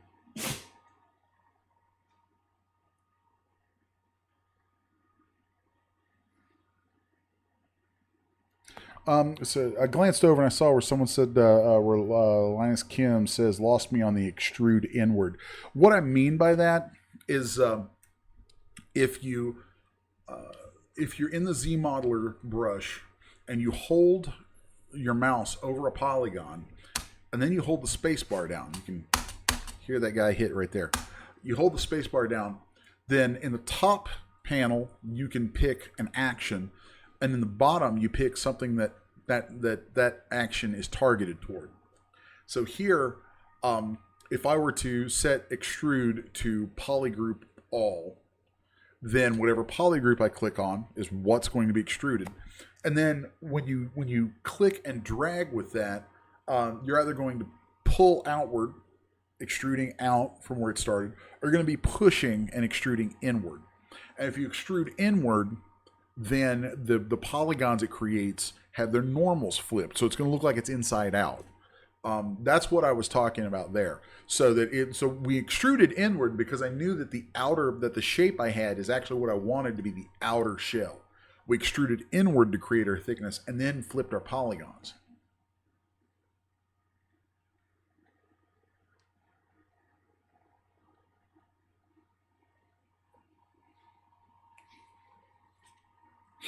So there's also some added benefits for the UV process in how I've done this, because now we have these nice polygroups here that if we show just the interior one and then auto group, it will end up getting this. So then we can just do a little bit of grouping work. And now we have these. So when we want to UV that, these are going to create very nice, clean UV shells. And Susan, I'm thinking of you with those. I know you're going to dig that.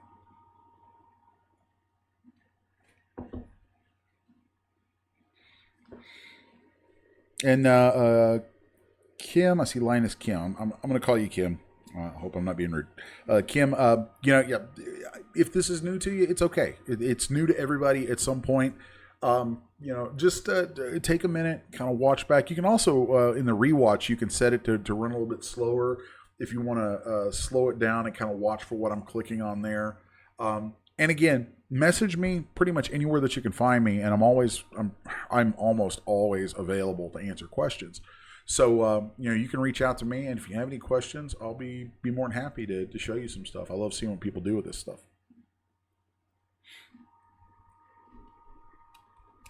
So now we have our panels for the shoe. You'll see we have a little bit of intersection happening from the original model poking through. We're gonna change. We're gonna fix all that in the end. Right now, we just want to get the model itself finished, and then we'll combine it all together, and then we'll go through and make some last minute tweaks at that point. The next thing that I want to focus on, and this is something I know some folks were super excited about, was doing laces. So. I'm going to move this stuff just a little bit, give us a little bit of breathing room from the foot. And I'm going to show you my nifty little trick for laces. And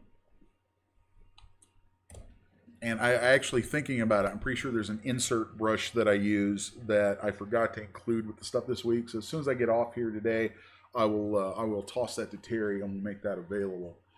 I think I forgot to. I could be wrong. I hope I'm wrong. I hope I remembered it. But anyway, so I'm going to go ahead and pull a copy of this up just in case.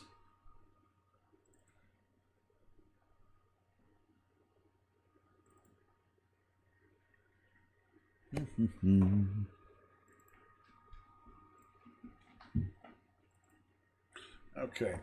So I've got this guy up, oh yeah, Terry says I forgot. Okay, so actually the only thing I'm going to use an insert for is just the actual lace, the lace itself, and you know what? I don't even think I'm going to do that. Forget that. Forget that I even went and grabbed that insert. I'm going to show you how to make one of those. I'm going to show you the whole thing. I'm not just going to throw an insert mesh at you and say, okay, here, make it with this. Use this insert mesh that I made. No. Forget that. I'm gonna teach you how to fish. You're gonna be able to do this forever. So let's go ahead and make a little bow. Okay. I think you guys are actually gonna laugh a little bit at how easy this really is. There's really no big secret to this. So we're gonna be stepping away from all of this stuff for just a minute. I'm going to go grab a cube 3D right here. We're going to switch off to this. Hit Make Poly Mesh. And then, just for the sake of cleanliness, I'm going to turn on Symmetry, hit Same, and Z-remesh it. So now we have a cube. And then, just so it makes it a little easier for me to look at, I'm going to squeeze that cube on the Z-axis and remesh it one more time. We're actually not going to keep any of this cube. This cube is just a surface for us to use to draw on. So that's why none of that really matters. It really doesn't even matter how you get to the point where you have that cube, just so you've got a cube. Or something, just a flat surface to draw on, okay? So this kind of stuff I actually just enjoy immensely because there's so many different ways to do this. It's like, oh my God, which method do I want to show? So let's go to our brushes and let's do. Oh man, it really is hard to decide sometimes. There's so many different ways to do this. Let's grab a curve multi-tube, okay? And I have symmetry on. So with symmetry on, I'm just going to draw right on here. Now I have a really tiny draw size, so I'm going to increase that a little bit. So there we've got that. kind of starting our laces. And I want to make sure that I come back across so that it doesn't try to connect.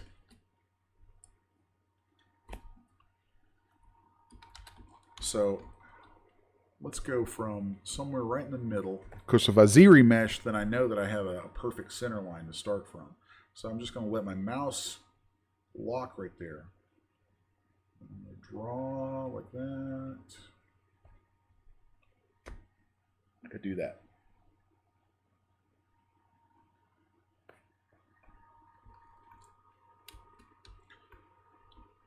Then from there, if we hold our mouse over any part of that curve, you'll see that the circles turn blue. So then from there, we can edit that curve.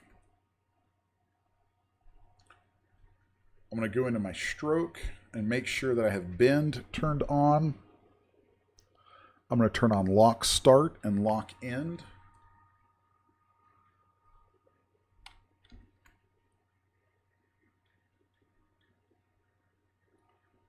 And I'm just going to push and pull around here. Now some of this is going to be obscured by that cube, which I can't delete the cube just yet, because if I do, the process of that's actually going to kill my my curve mesh here. But that's okay, because we really don't need to worry about what's back there anyway. So now I'm just going to push and pull on this curve.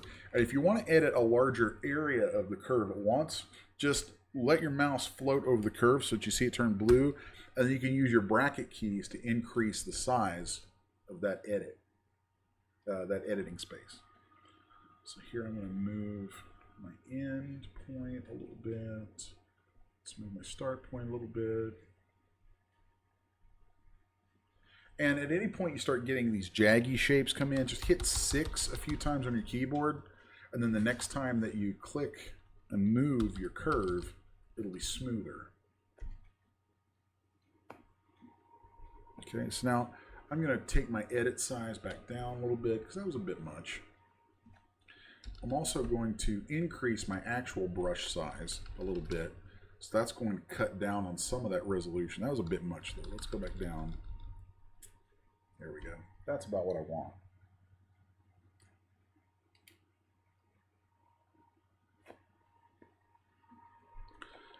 Then let's just hold 6 down and let that thing smooth out quite a bit.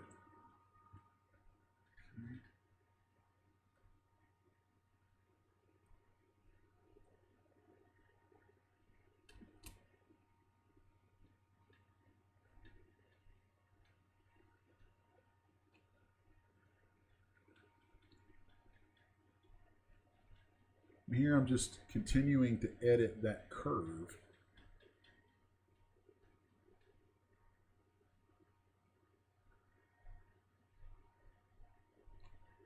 Because what we're going to end up doing is creating an insert brush from this curve that will give us the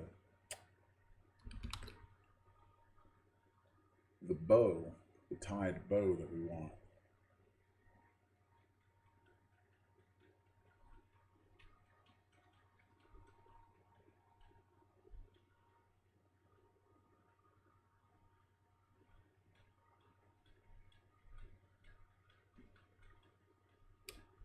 Okay. So there we have that much of it. Now I'm going to hit Shift 5 to delete that curve, or you can go to Stroke and let's see, where is that at? I've been using the key command for so long I actually kind of forgot. Where did it go? Curve. There it is, under Inventory. Should be Delete Curve in there. And let's polish this a little bit. That'll let us have a little more control over the actual thickness of it. Then I'm going to Control-Shift-Click on our bow there. That way we hide the cube that we created, and we hit Delete Hidden.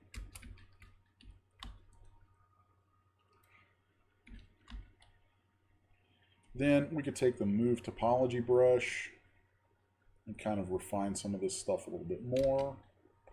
Another way to do this would be to take our Move Transpose tool, Control click, and drag masking and move things, which I find really handy.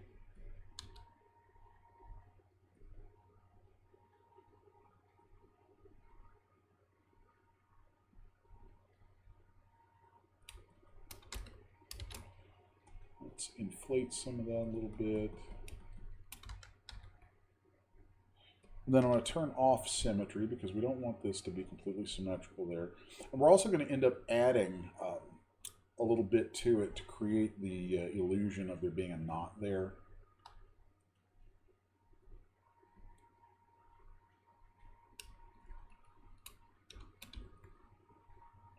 So there's that.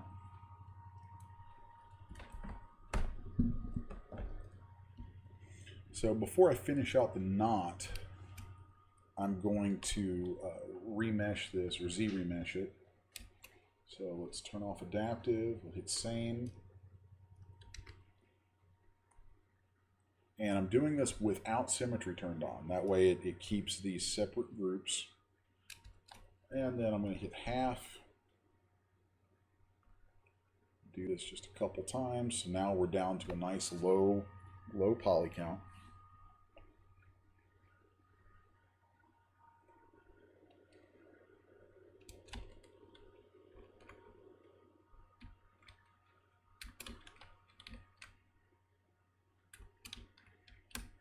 So then let's take these ends and just refine these a little tiny bit, like so. Or not. Sometimes it wants to fight with me, but it will lose. There we go.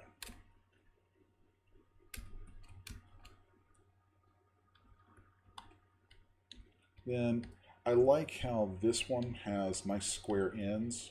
I want to get kind of the same thing over here. Oh, pardon me, I just bumped my mic stand. So I'm going to turn my, I'm going to turn to Z Modeler, and I'm going to go in here to my edges and set collapse.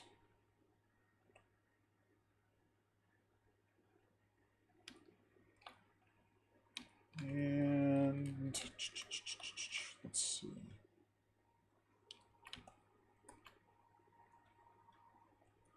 Okay. There, there, and there. There we go. That's better. That's more like what I want. So now let's look at this. Let's look at this end on here.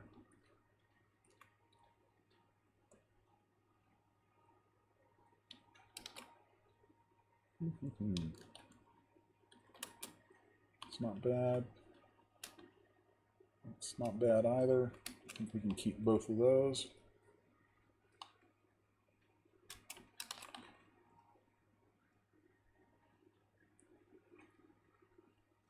Then the next thing I want to do is come grab my curve multi-tube brush again. Actually, I'm going to do this a little differently. We're going to use the topology brush because by default it just reacts better to drawing across a surface. And I'm just going to work my way around here drawing a curve on this surface. And an interesting thing to note about drawing curves is that you can actually go back and pick up bits of a curve. Like right here, if I start drawing from there, from that end where it connected, then it will connect there and I can continue my curve around.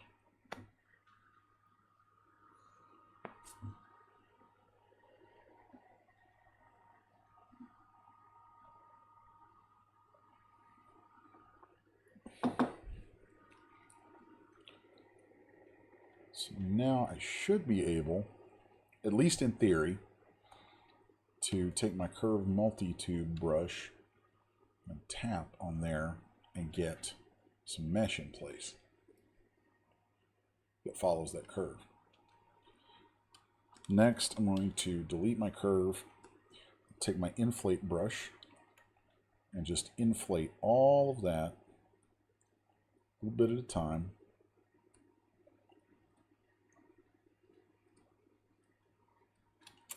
So that we end up with the appearance of a knot. Here I'm using the Move Topology brush to move some of this stuff around and kind of tuck the ends in so they're hidden. And then let's pull some of this stuff around so that it's crossing over each other and makes a more believable appearance of a knot. I'm going to polish that a bit. Then this, because I used that the curve multi-tube brush, because I used the curve multi-tube brush, the way I used it, it's going to have a lot of resolution. We're going to get rid of some of that. So I'm going to hide everything except this group. I'm going to edge loops, and then go down to where it says delete edge loops. I'm going to start with a pretty low value of an angle of like 22 degrees. And we're going to have this automatically deleting edge loops. Then we'll polish it. Delete those again. Maybe a few more. And I'm just going to go back and forth between polishing and smoothing, and then inflating things. Move topological. And there's probably going to be some areas that that don't work out quite the way that I'm thinking they should. So the other thing that we could do, I'm going to undo back a little bit because that didn't come out quite the way I planned. Because I really don't want to lose all that volume. Let's hit OK on that. Really don't want to lose all that volume. So I'm going to restore some of that volume here, and then get ZModeler and kind of get granular about deleting my my edges.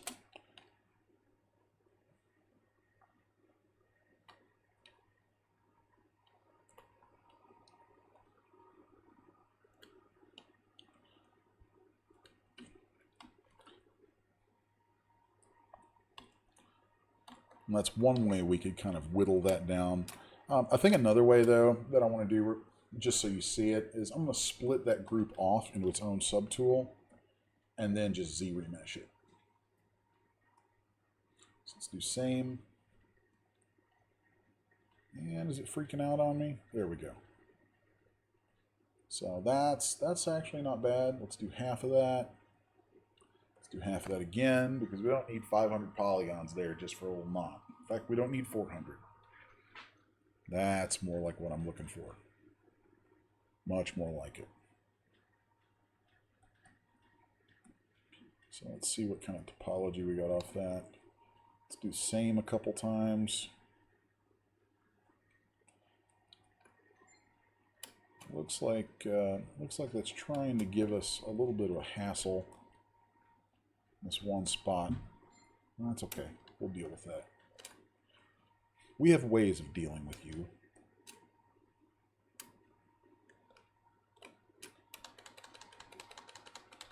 So just so you know, the command there for increasing what's showing is Control-Shift-X.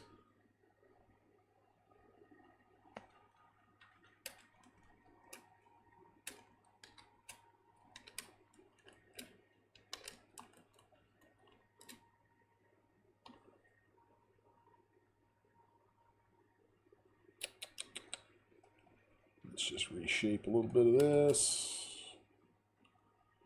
Z-remesh it. See if we get something a little closer to what I'm after. There's always some part of the project, part of the process that wants to fight. There we go. Now we're seeing what I want. It's how it turns into a nice clean tube. Since it's its own subtool still, we can edit this, move it around really easily. Let's turn on transparency. I'll just turn off my polyframe for a moment. So Oh, and for the record, I see that I've already blown the 90-minute goal that I had, and that's because I was informed that I in fact did not need to leave, and Rebecca thankfully stepped up and took care of some stuff, so I could stick around and keep hammering on this with you guys. So y'all can say thanks, Becca,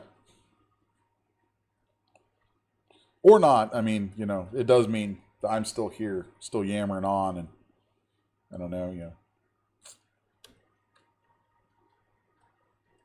I don't think she thinks that's, you know, necessarily a blessing to anybody, but I'm digging it. I'm happy to still be here. So let's just shape this guy a little bit more. Let's see where we're at. Okay. I'm gonna tuck that in. Tuck and roll. Tuck and roll.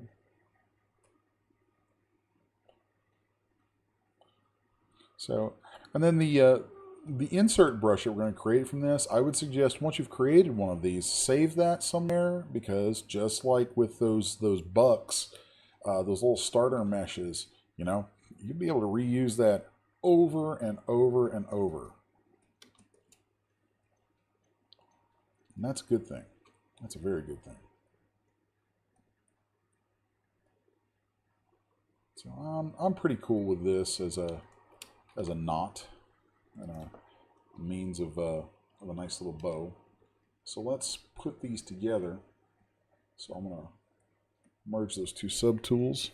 Merge down. Yes, we want that. We do want that. And if I want to clean this up just a little bit more even, I'm going to take my Z modeler brush, and there we go. Yeah, we can delete a couple of those long edge loops that way. Right there, right there. Oh yeah, that's good stuff. That's worth the price of admission, I think.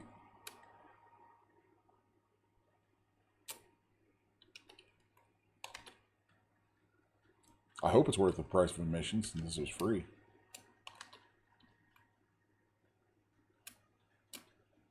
Alright. There we go. So now I'm going to finish this out with getting rid of the ends off of these so that it creates super squeaky clean UVs when the time comes. Again, preparation for everything.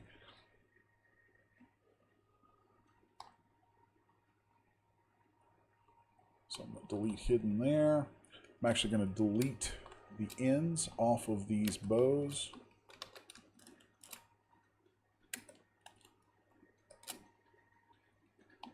Okay.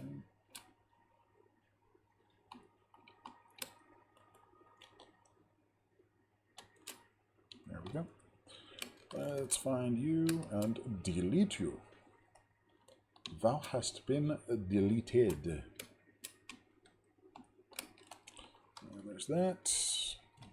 You know, always amuses me seeing that stuff go flying by that fast. Sometimes you gotta make a little race car noises with it just because it makes things more fun. So here we have these three meshes now that all have open ends to them. We could clean these edge loops up even further on them and have even greater control. Like we can make these actually flat laces if we wanted now, because we got rid of those the polygons at the ends. That actually gives us some capabilities that are really pretty snazzy. So now that whole shape is 502 polys.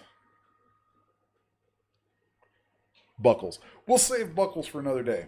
Buckles are not hard, but they're another thing to look at. So the nifty thing, and I'll show you this real quickly, about having those open holes there is like if we close those up so that they have their own poly groups when they're closed. Oh, it looks like I went too far with something. I went too far. Yep, there we go. I deleted one edge loop too many. So let's backpedal just a little tiny bit. There we go. There we go. Cool. I wanted to make sure that I left these all as having 4 sides. So, which I'm thinking this guy right here probably has more than that. So let's just take a quick look and find out, shall we? So 10, we know we have 1 poly loop showing. It says 10, so we divide that by 2. We know there's 5 sides to that, so I need to delete a side. So now let's do that. So 8, so we know we have 4 sides. Cool, that's what I wanted.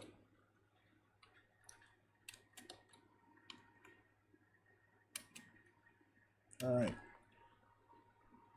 So this is just a quick little thing to show you, like having these groups open like this. I can hit close holes and then come in with ZModeler and just delete the individual edges there where it created triangles for those. Now we have quads capping them. So let's go find the other end of this guy. Why is he being contrary? Oh, that's why, because he broke off right there. Man, that sucks. That angers me. That angers me that I did not catch that. Let's backpedal just a little bit here. Just a tiny little bit. I really want that to be quads all the way. Not just quads, but I only want it to be 4 sides all the way through. So let's just do some quick editing. I'm embarrassed now.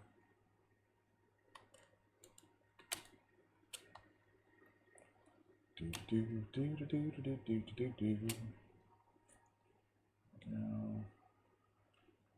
we go. 1, 2, 3. Let's see. How many do we have right there? We have 4. Okay, cool. So then that's going to present probably some weirdness at some point. Yep, right up in here. These guys are going to be a little strange. So there's an easy way to deal with them, though. I will not be bested by some simple polygons. That's all I'm saying. Bridge, edges. Fill that up.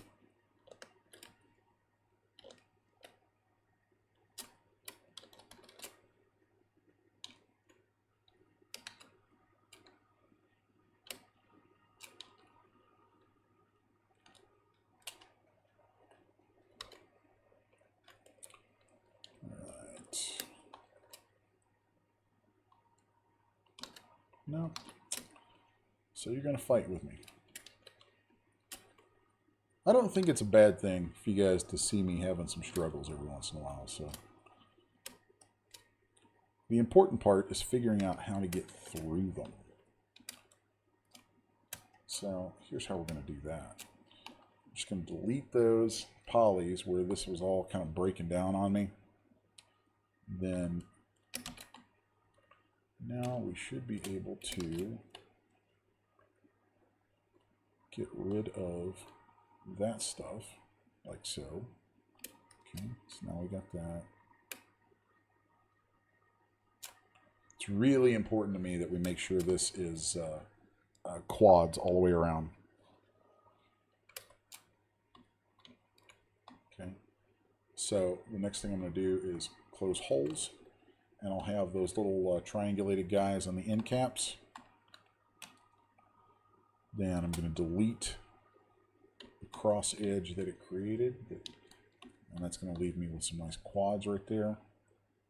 So now I want to reconnect this, where I deleted some polys right there in the middle that were causing some problems. I want to auto group all those guys. So we're going to get rid of you. And then, where's your little buddy? Here's your little buddy right here. Yeah, I see you. I see you.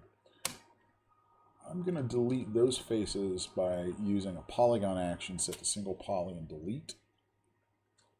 I said set to delete. Thank you. Okay, good. Now those open edges, and they're in a tricky spot, so I'm going to move some of this a little tiny bit just so we can see it a little more clearly. So let's just grab some of this, scoot it over that way. I want to be able to have a relatively unobstructed view of where I'm about to bridge these two pieces together. So Z modeler, hold it over an edge, bridge, two holes. And there's that one. There we go. That's sexiness right there. That makes me happy. So there you can see what that made when I did that bridge.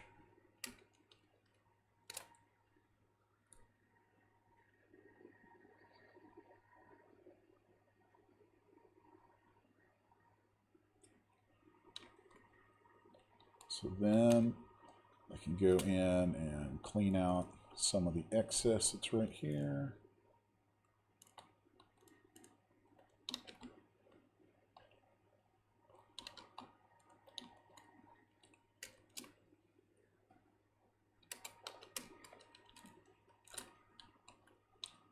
And I'm going to delete this poly. I'm going to delete that poly.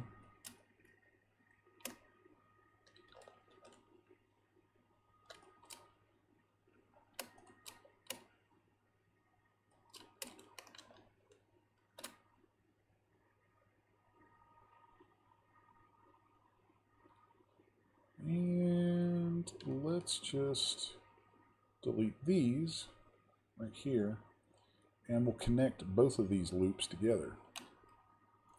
So I'm going to bridge from you to you. Actually, I don't want to do that way. All right, I need to be able to see this stuff again. So just for the sake of being able to see this, I'm going to break everything else away for the moment. That.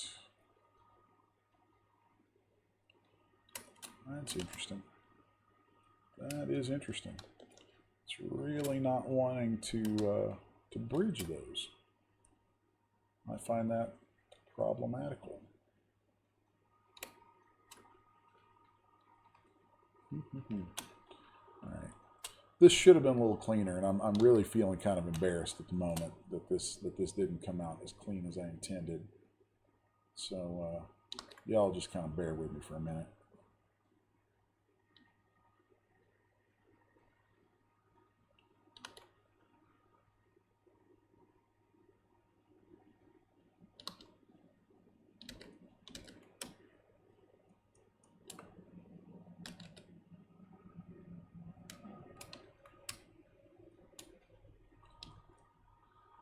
Almost got her fixed.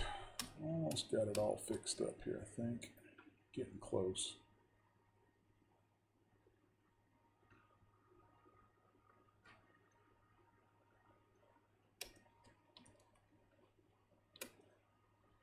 Now, no matter how long you've been doing this stuff, sometimes you just run into some wonky crap.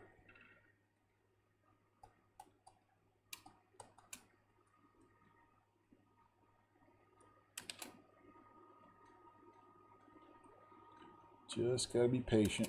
There we go. Now we're all good.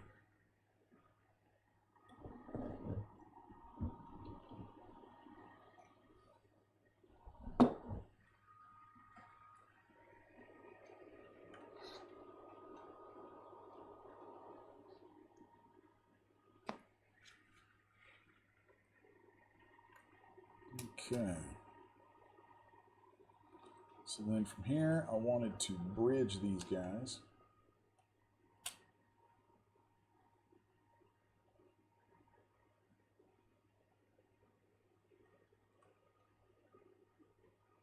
There we go. There we go. That's dead sexy.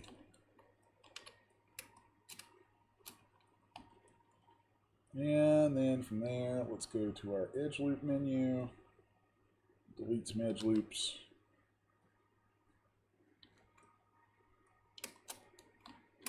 All right. Nice. So now I'm going to do a little bit of quick grouping. So let's group all of it together first. Then I'm going to use the Z modeler by holding Alt and clicking on polygon and make that part of a temporary group. So I made those a temporary group, and that makes it easier to select these guys. And cool, we can see that this is now one contiguous strand, which I dig that. I dig that a lot. So if we polish that, we'll see it all shrinks back, and we can inflate it, get some volume back in, and be a whole lot closer to a nice final little bow that we can use in all kinds of nifty stuff.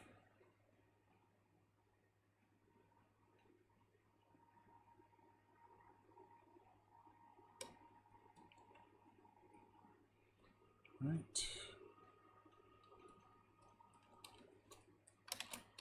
So now let's go look at this with my little segment turned on. Do a couple little minor edits. We almost have our bow to go with our laces. Whoa, that was interesting. I wonder why Zbrush decided to do that to me. Okay, you guys saw it here. It freaked out for a second. And yeah, so we're just going to delete that subtool. And we're going to move on. And yeah, I'm okay with that. Sometimes I think Zbrush just makes some bad decisions. It's making some bad life decisions. Like, you know, it just decided to go use crack cocaine for a minute. There's only so much we can do for it, so I'm just going to pull back in here and use what it gives me while it goes off to rehab for a while.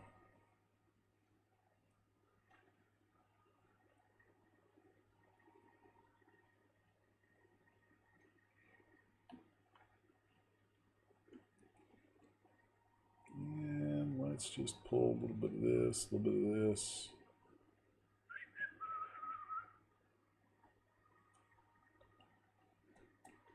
Cool. And that is what I call turning a frown upside down.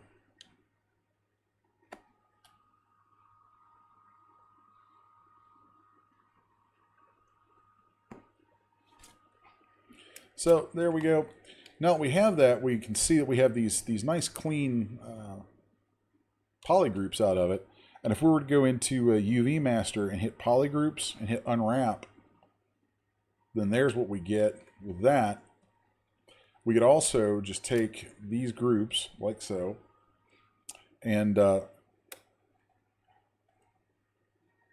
let's hide an edge loop so that we end up with a couple of groups.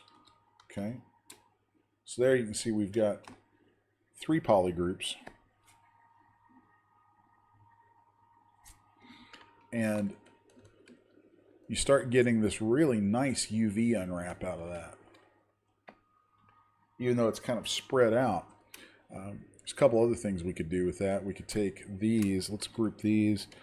Sometimes UV strategies are something to think about. I think about them a lot while I work.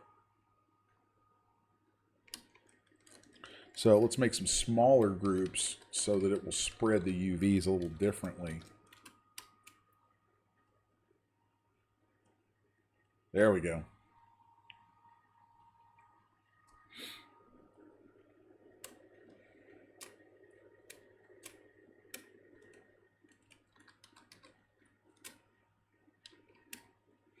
And a lot of times I'll just play around with a few different ways of grouping this stuff, so that you know, I'll do some groups like this, and then check and see what it comes back with out of UV Master, because it might be that you know, that I can kind of trick it into giving me something a little better.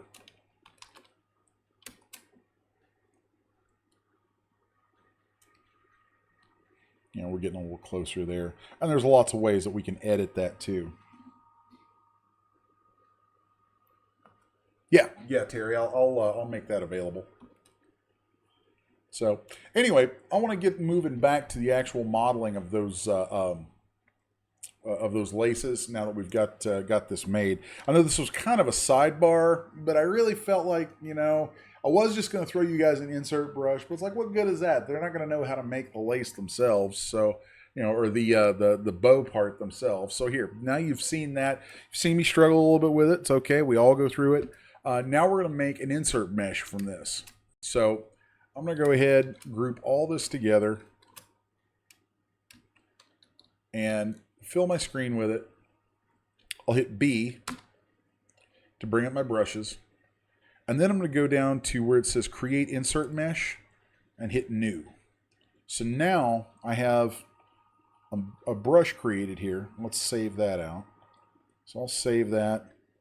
And I'm going to call that Demo Shoe Bow. So now that I have that bow, let's pop back over to our shoes. And we're not going to use the bow just yet. But when we want the bow, all we'll have to do is click and drag to place it. And then we can move it around, do all kinds of stuff with it. So actually watching the way that that created, the way that that worked in there, I can see that I probably want to make a little bit of a change to it. And kind of move some of this where it's got a lot of thickness to it here. Like I want to move some of this so that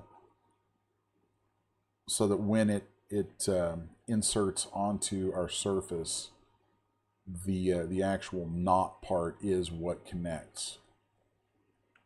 So let's just do that. Maybe inflate that just a little tiny bit more even.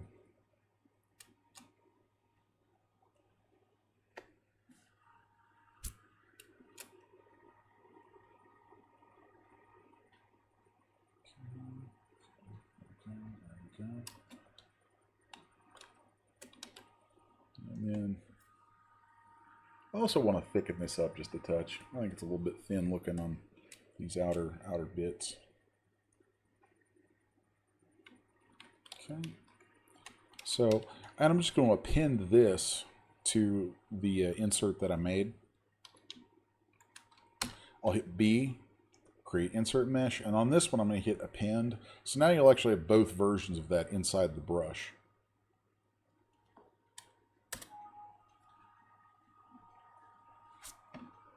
So I'm going to switch back over to my shoe. And you'll see that that's created now much more close to the surface. And if we wanted, we could just embed it a little bit. And you could totally go through and just use that bow to decorate things with it like that really easily.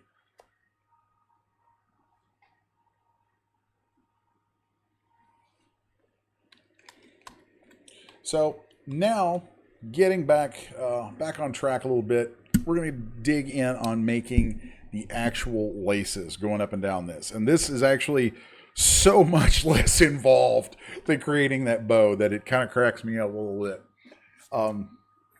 Like this is such an easily repeatable process that it just amuses me.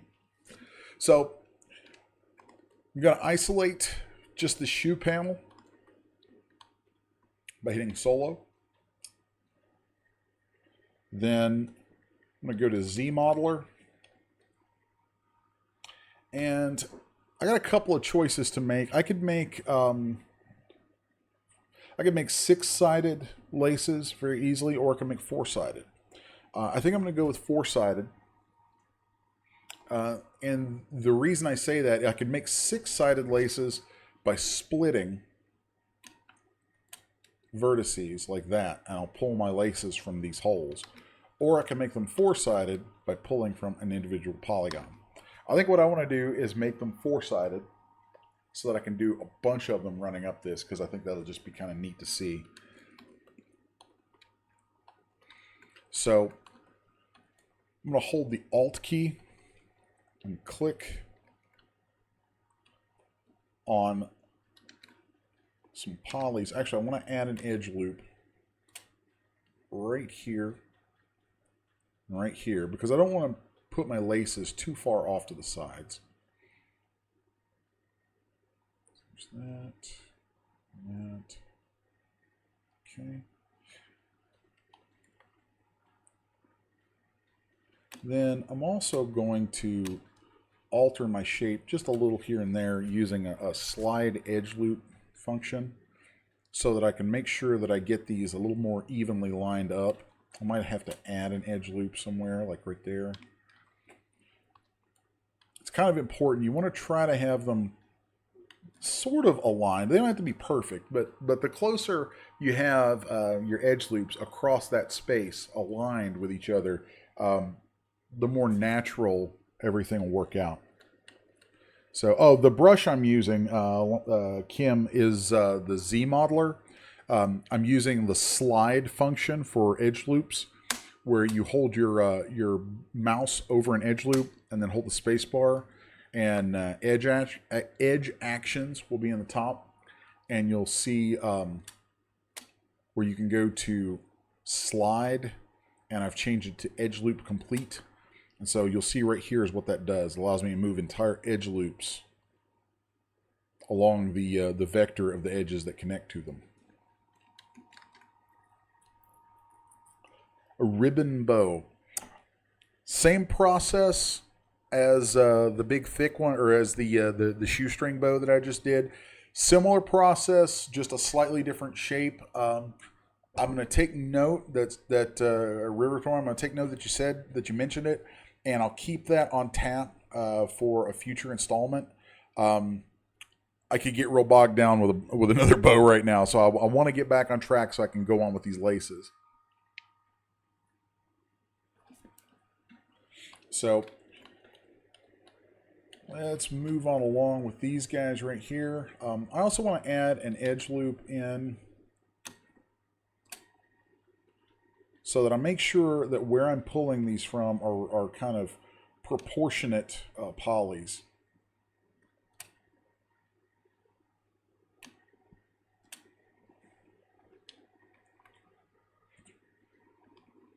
So now I'm going to hold the Alt key and make temporary groups of individual polys alternating up and down here.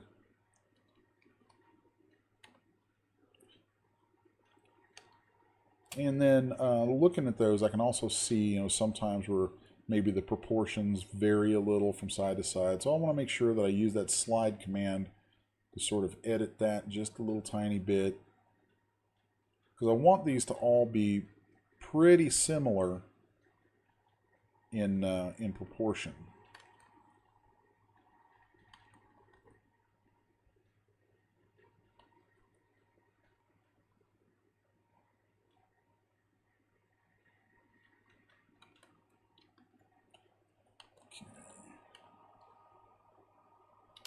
Now I'm going to keep that one. Here you can see I kind of skipped a poly loop, but that's okay because these guys line up the way I want them.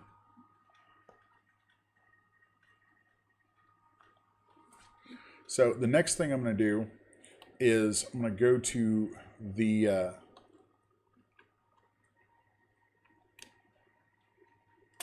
inside of this. And this can be a little hard to see. So sometimes I do a little bit of counting so that I know where I'm at. So like I know that from this lip, I'm one polygon in. So I'm going to go right there. And now I can see that I have the corresponding interior poly added to my temporary group. And I also know that I skipped right there.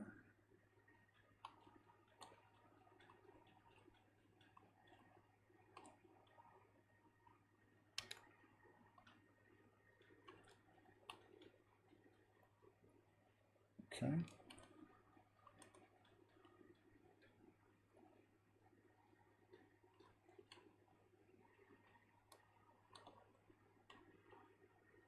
All right, so there you can see I've created corresponding temporary groups, or a temporary group of the polygons that correspond to each other from the front and back of this panel.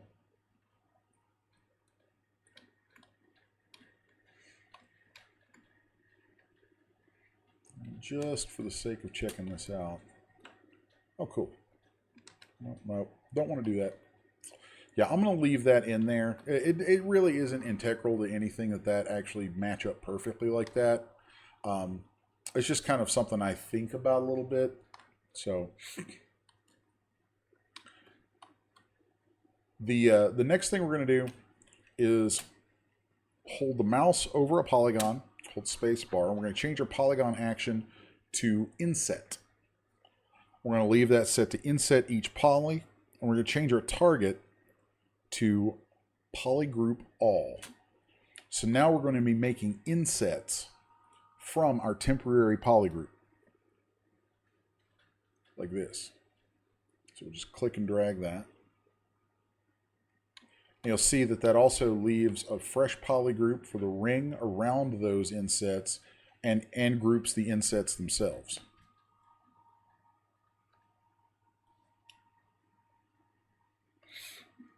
The next thing we're going to do, and this is the part that's going to look a little weird, is we're going to delete those inset polys. So I'll hold my mouse over a poly, spacebar, go to delete in my polygon actions, and delete polygroup all. So now we have those holes. Now, we're not going to fill those holes. We're actually going to pull our laces from those holes. And the way we'll do that is I'm going to, I think I'm going to start from the inside on this. I'm going to hold my Z-Modeler brush over one of these open edges. I'm going to go to bridge, 2 holes, click an edge, click an edge. And if I pull down on it, I can interactively increase or decrease resolution of what's created. So there's that. And then I'm going to swing back around to the outside, click on an edge, click on an edge here. And if I move my brush while I'm still holding down, if I move my brush to the right, it's going to alter the curvature. And if I move my brush up and hold to the right, it's going to increase resolution while altering that curvature. So then we're just going to repeat this process like so.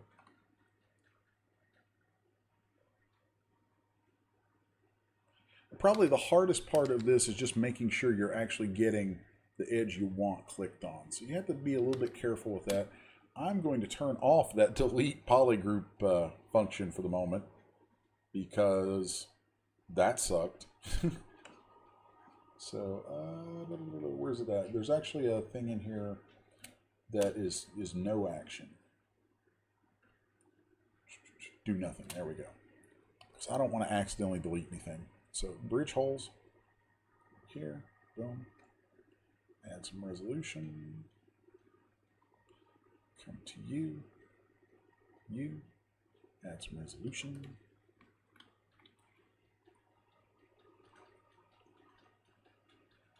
Of course, this is getting us the laces on the outside.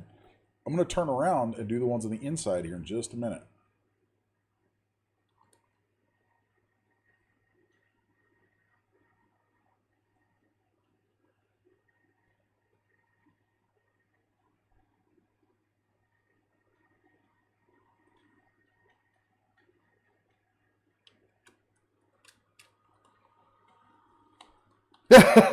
I just looked over and saw jaw floor.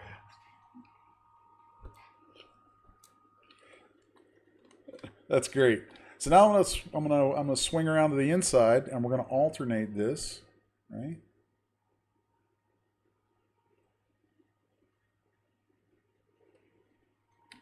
And we'll just walk our way back up. Like I said, this part is actually so much easier than the creation of that bow. That bow kind of caught me. I was like, oh, I'm a little. I got caught on that one, man. That one threw me off just a little bit. I had some issues there. I think I hadn't thought that one through a little bit. You know, I needed to put a little bit more thought into it. I hadn't really thought about doing that for this. So, but I knew that this was something you guys were very keen on. So there you go. There's laces. Full polygonal laces. And that was probably one of the fastest parts of this entire thing. Yeah. There you guys go. So, and then once they're in there, you know, we can take a move brush or even just the standard sculpt brush and kind of go wide with it. And just kind of brush back down and make sure that they sit on top of the actual foot. So then from here, I'm going to put these subtools together. So I'll merge this down with that. So now those are one tool. And since they're together, I can take my move brush. I'm just going to snap from the front and kind of go through and eliminate any of the pokey pokes. That's a technical term, pokey poke. So there's all of that. Yay. Now let's just go into our brushes, switch over to our demo bow, and we'll come up here to this point. I'll just click and drag, and then after that, it'll leave us a transpose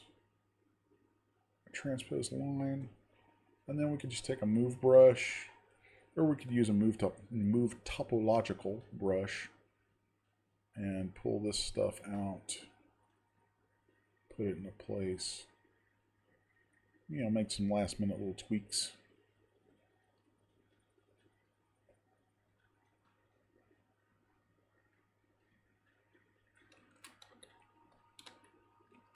And there you have it.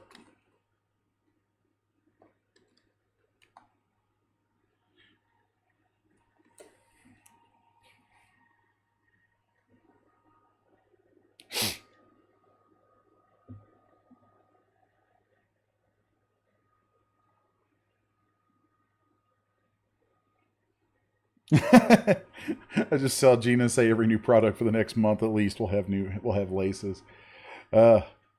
It's pretty cool, actually. There's a lot of different ways that you can use that technique where I create those laces. I mean, if you think about it, that technique alone can give you so many cool new things you can do design-wise.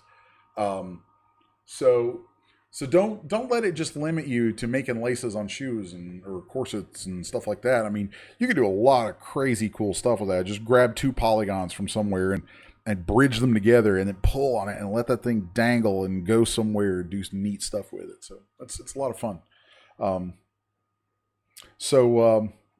Yes, I see that, Kim. Yes, you have my Skype. You guys can contact me. And if I don't respond immediately, I probably will respond at some point before too long. I'm almost always on Skype. If I don't respond immediately, I'm probably in Zbrush, because if you notice, Zbrush kills your entire screen. So you can almost bet if I don't answer, I'm either working out, sleeping, or in Zbrush. So, but you can bet I'll be right back. So anyway, I'm not going to go through UVing this today. I might actually just save this model for another time to do nothing but UVs. This is not a hard model to do UVs on. It probably looks like it should be because it has, you know, a lot of surfaces, a lot of things that double back on themselves. It's actually a really, really easy model to do UVs on because I put a lot of forethought into it. Just the fact of how we've actually, you know what, I might go ahead and do that since I'm thinking about it. Just the fact of how it has polygroups made. You know, we have these nice groups already in place. That gives us a really easy method of doing UVs.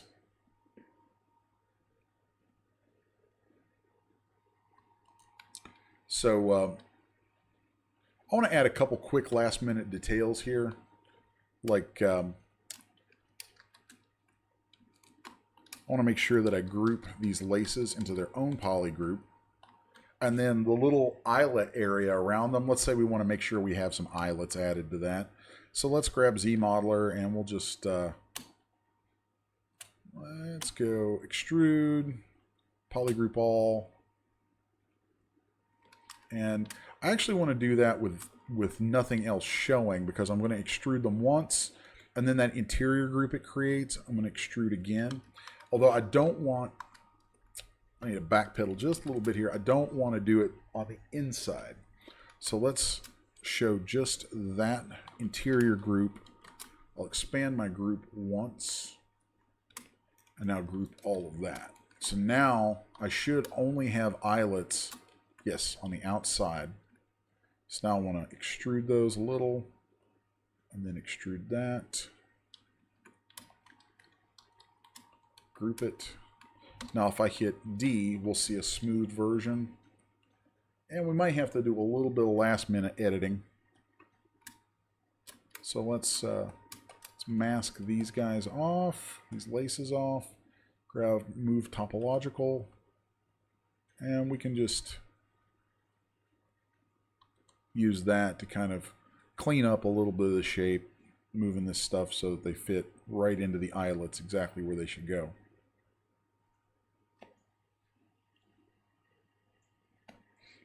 Riverthorn asks, do you keep the inner part of the main shoe, or does it get deleted for export to DS? You know, because I work to such a low polygon count, I actually like to keep that on something like shoes, because if you keep it, then if someone wants to have a render where they have the shoes sitting on a shelf, then you don't have polygons missing from the inside. And then also, if you did a close-up for some reason, if you wanted to do close-up of a foot, there's probably going to be places where you would see little glimpses of that interior. So working to a low polygon count with super clean topology, you can keep that kind of stuff, and you're not really hitting your polygon count overhead at all with it. So, for six-sided laces, you mean? I see Cinderblue said, is the process the same for six-side? I'm assuming you mean for the laces, and yeah, it's almost identical.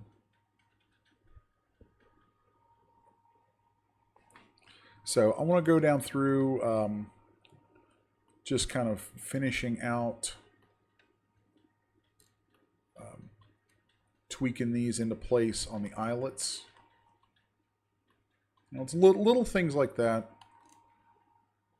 that make all the difference in getting realism in your models.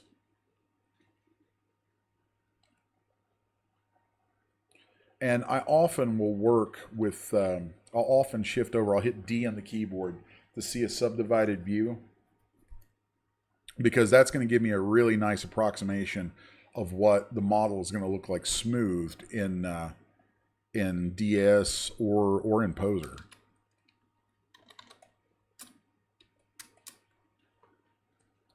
And then let's just move this lace back so that it actually goes right over the rest of that cord. Okay. And there we have it.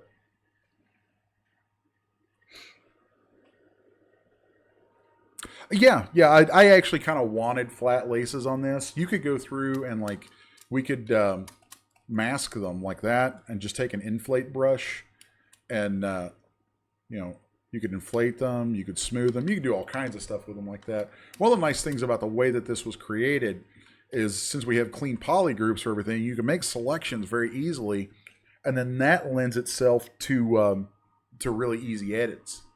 So a lot of times the problem with trying to work on models like this that have a lot of complicated parts going around each other and all that is that you end up having trouble just selecting things and getting to a point where you can work with what you need.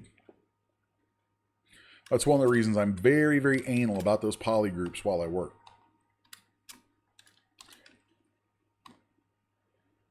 So I want to take those eyelets now and add them to this group for those outer panels. I think, nope, don't do that. Almost made a mislick there, as my dad would say, a mislick. country folks and their slang. I love them. All right. So do we have... I feel like something is amiss.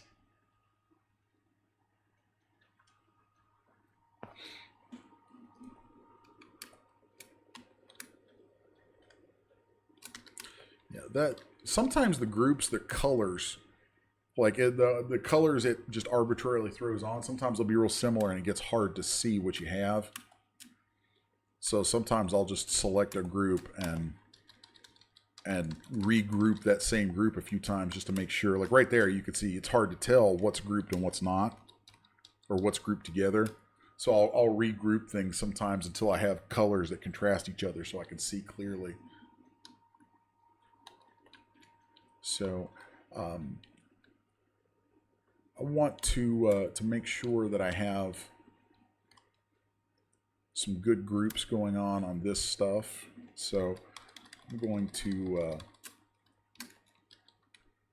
make some poly groups on the bow.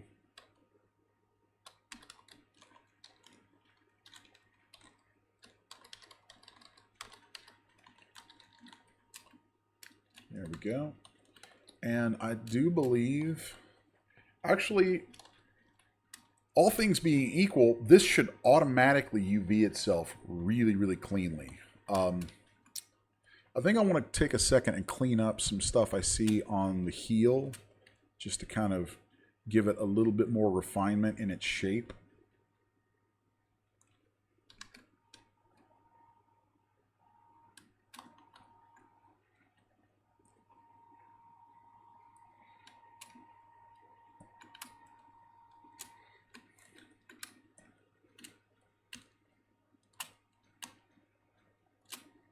There we go.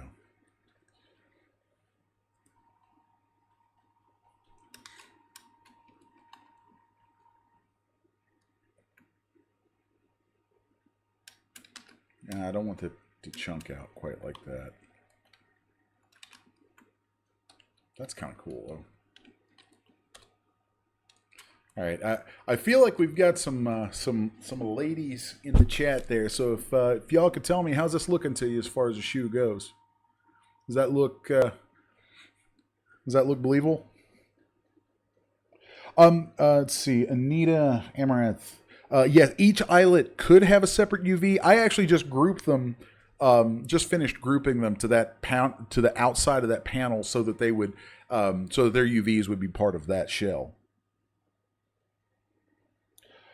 Susan, yeah, they could be grouped and you could stack them if you wanted. I don't like stacking UVs. I do not like it.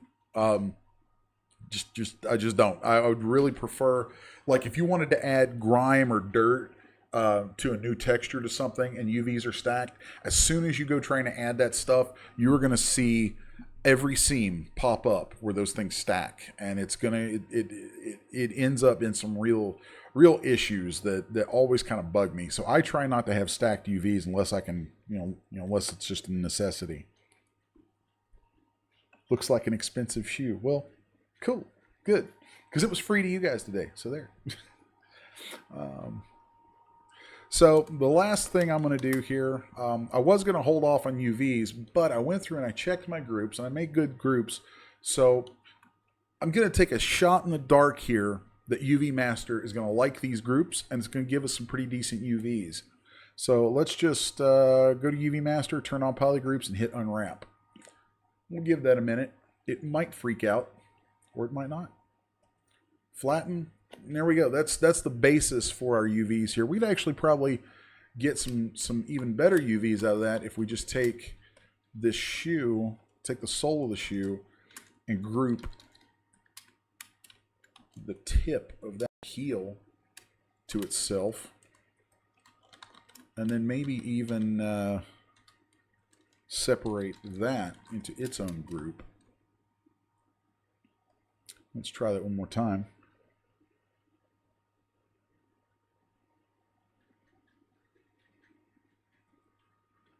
There we go. There we go. That's some sexiness right there. I dig that. I dig that a lot. We could run with those UVs. Those UVs would actually work pretty darn well. I do see some places I want to tweak. I don't like the way it's breaking apart around these eyelets. So there's a way that we can force that to calculate it a little differently. And what we'll do is I'll show just that poly group, and I'll go down into my texture map tab to where it says create. Excuse me, not texture map, UV map. Pardon me. Go down to UV map, create, and I'm going to tell it to create planar UVs. We're not going to keep the planar UVs, but by shooting planar UVs on this shell, that's going to give me seams, guaranteed seams that are only the outside of the shell. So now I'll go back into UV Master and turn on use existing UV seams and hit unwrap. And we'll give it a second. Now let's flatten that. And now you see, because it used the seams created from that projection on just that shell, this is what we end up with. Then if we wanted to open those up a little bit more, I'm just going to mask over those, then invert my masking, and we could polish that. We could do a lot of stuff with that. So there's a lot of room to play there.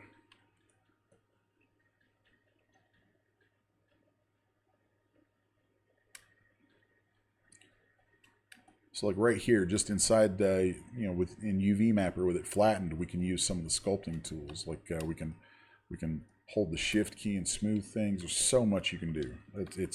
It's like a way more powerful. It's a great UV editor because you can use all of the sculpting features in the program on UVs, and that's like, I think that's something that's kind of overlooked quite often about ZBrush, is that it's actually, if you approach it with the right mindset, it's actually a way more powerful UV editor than it gets credit for.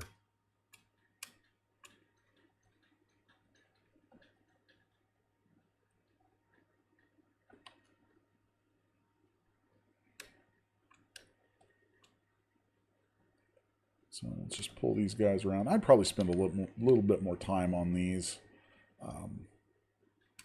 There's a lot that can be done, to open stuff up and smooth it and so on. And then for me personally, I'm also a Maya user, so there's a lot of times when I will do a set of UVs in ZBrush, and they'll be almost what I want, and I'll send it over to Maya and kind of finish things up there. Because I am at least as big a Maya nut as I am a ZBrush nut.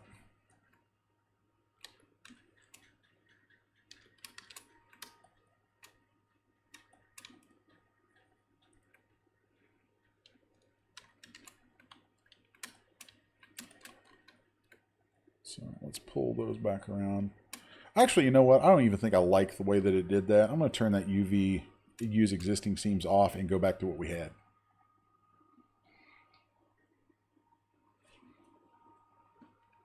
So, because the downside is that it does introduce a little seamage around those points, but the upside is that it spreads out, so we get we get a better polygonal spread in our UVs.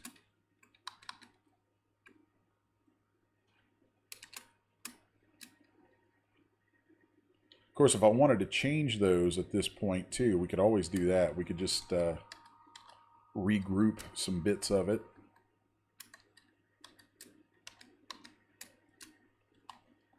There's so much we can do with this. It's like at this point, it's all in hand. We can run with anything. So let's take a look inside here. Maybe polygroup, polyloop.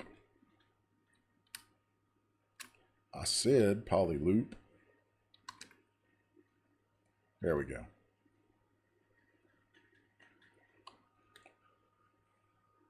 Since we're creating our UVs based on polygroups anyway, let's just make some new polygroups here.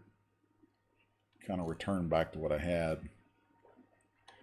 I tend to prefer having as much in a contiguous UV shell as possible as I can.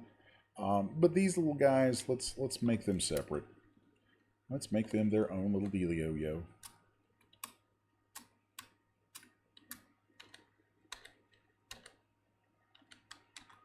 All right. So now I'm going to polygroup those. Cool. There we go. And the flip side of that too is if we wanted to give those their own material by virtue of them being a polygroup, then it makes it that much easier to assign materials to them whenever we get them somewhere else. So now let's just unwrap that.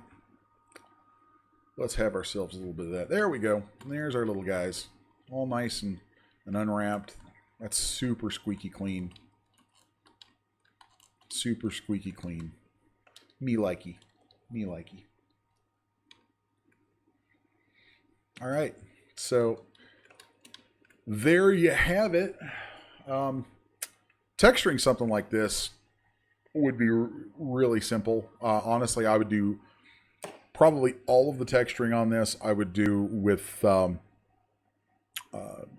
Pattern Maker in here, which is just under surface noise or noise makers, you know, because you really don't, unless you wanted a bunch of crazy patterns or whatever, you could use Noise Maker to do just some basic noise to get into the surfacing of this that you turn into a normal map and all that kind of stuff later. But there you have your shoe, your modeled shoe. And this is only, you know, our in shoe here is 4,558 polys. You know, that's nice and light. If we look at it subdivided, here's what we get.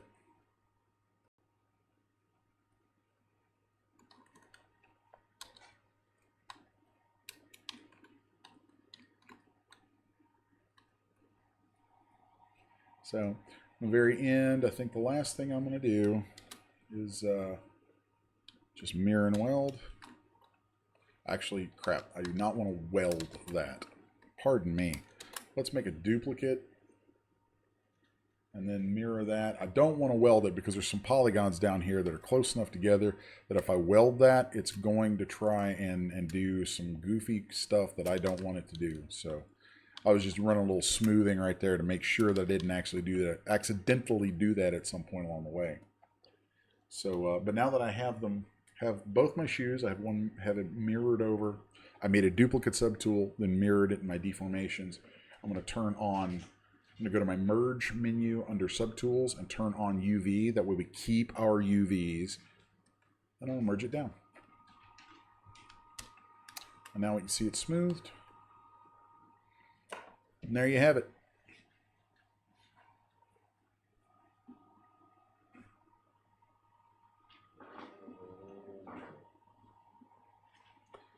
So that pretty much brings this to a close for today.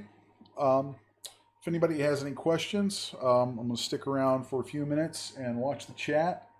If there's anything you'd like to see real quickly before I have to take off, we can do that.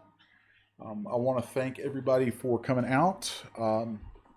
And I say coming out like you had to go anywhere, but you know what I mean. For taking the time to hop on here and watch this stuff. And you know, I hope everybody was able to pick up some neat stuff from it that will help you make cool stuff.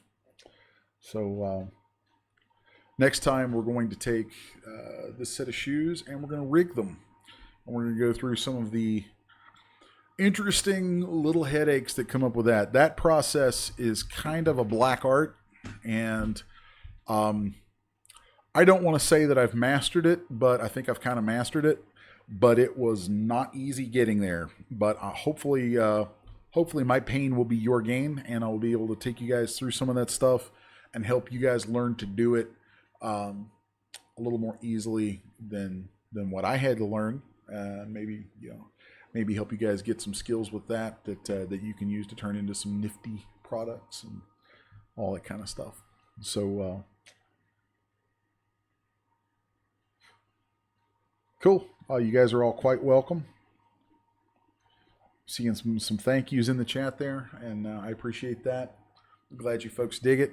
And as is always the case, you know, if you like what we're doing here and you got something out of it, if it was whether you learned something that you can use, or it was just somehow entertaining listening to me talk to my dogs for a minute in the middle, whatever the case, be sure, likes and shares are the currency of the day. So make sure you share. When we post the rewatch of this, make sure you share that stuff. Tell people about it. Tell people, it's like, hey, Les from 6S1 is doing this stuff. The CGBytes folks have brought him over, and this is what they're doing. This is pretty cool. And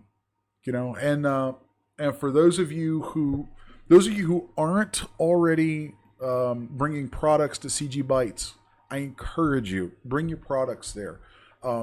It's a great place. The folks who work there are really cool people. Most everyone I've met there so far, they're all artists in their own right. They love this stuff, or they wouldn't be doing it. And and I know they're trying to make a new avenue there, trying to make it a place that's a very artist-friendly avenue for sharing your products with people and making a little bit of extra revenue off of it, or making it your primary revenue. There's enough traffic there. I know I sell products there as well as the other places that I can normally be found, and I find that I do quite well there. So I would encourage you guys to sign up, get with Terry. She is your primary point of contact for that aspect of things at CGBytes. Also, as things move forward, I will also be taking a more hands-on approach. Well, I shouldn't say taking, I'm already there, but as more vendors, more artists come on board to sell at CGBytes, there are some aspects of my involvement there that will be made available to you guys. I'm pretty much on call to help artists there and help you guys with any questions you have on a lot of different levels. So anyway, it's kind of CGBytes has kind of become a really cool little home for me in a lot of neat ways, and I think it could be for you guys too. And there's a lot that there's a different atmosphere there that I think is really neat. I encourage new people, folks who are just wanting to get into that, come aboard. Bring your stuff over there. I'm there to help teach and help you guys grow. And CGBytes, just as a company and a marketplace, is a really good place for that. So yeah, that's the spiel. If you dig what we're doing here, you got something out of it, then we don't charge anything for these seminars, but what we would like is for you guys to kind of show us some love with some shares and just helping get the word out and show people. There's an interesting place here that is actually really interested in helping you guys grow as artists. So give us those likes and shares and help spread the word. Help these videos go viral if possible, within the 3D community. We really appreciate that sort of thing. So anyway, I want to thank everyone again for being here.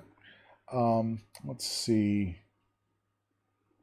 And just taking a quick look, see if there's any more questions or comments or anything. So thank you guys all. It was fun. Hope you enjoyed it, and I'll see you folks next time.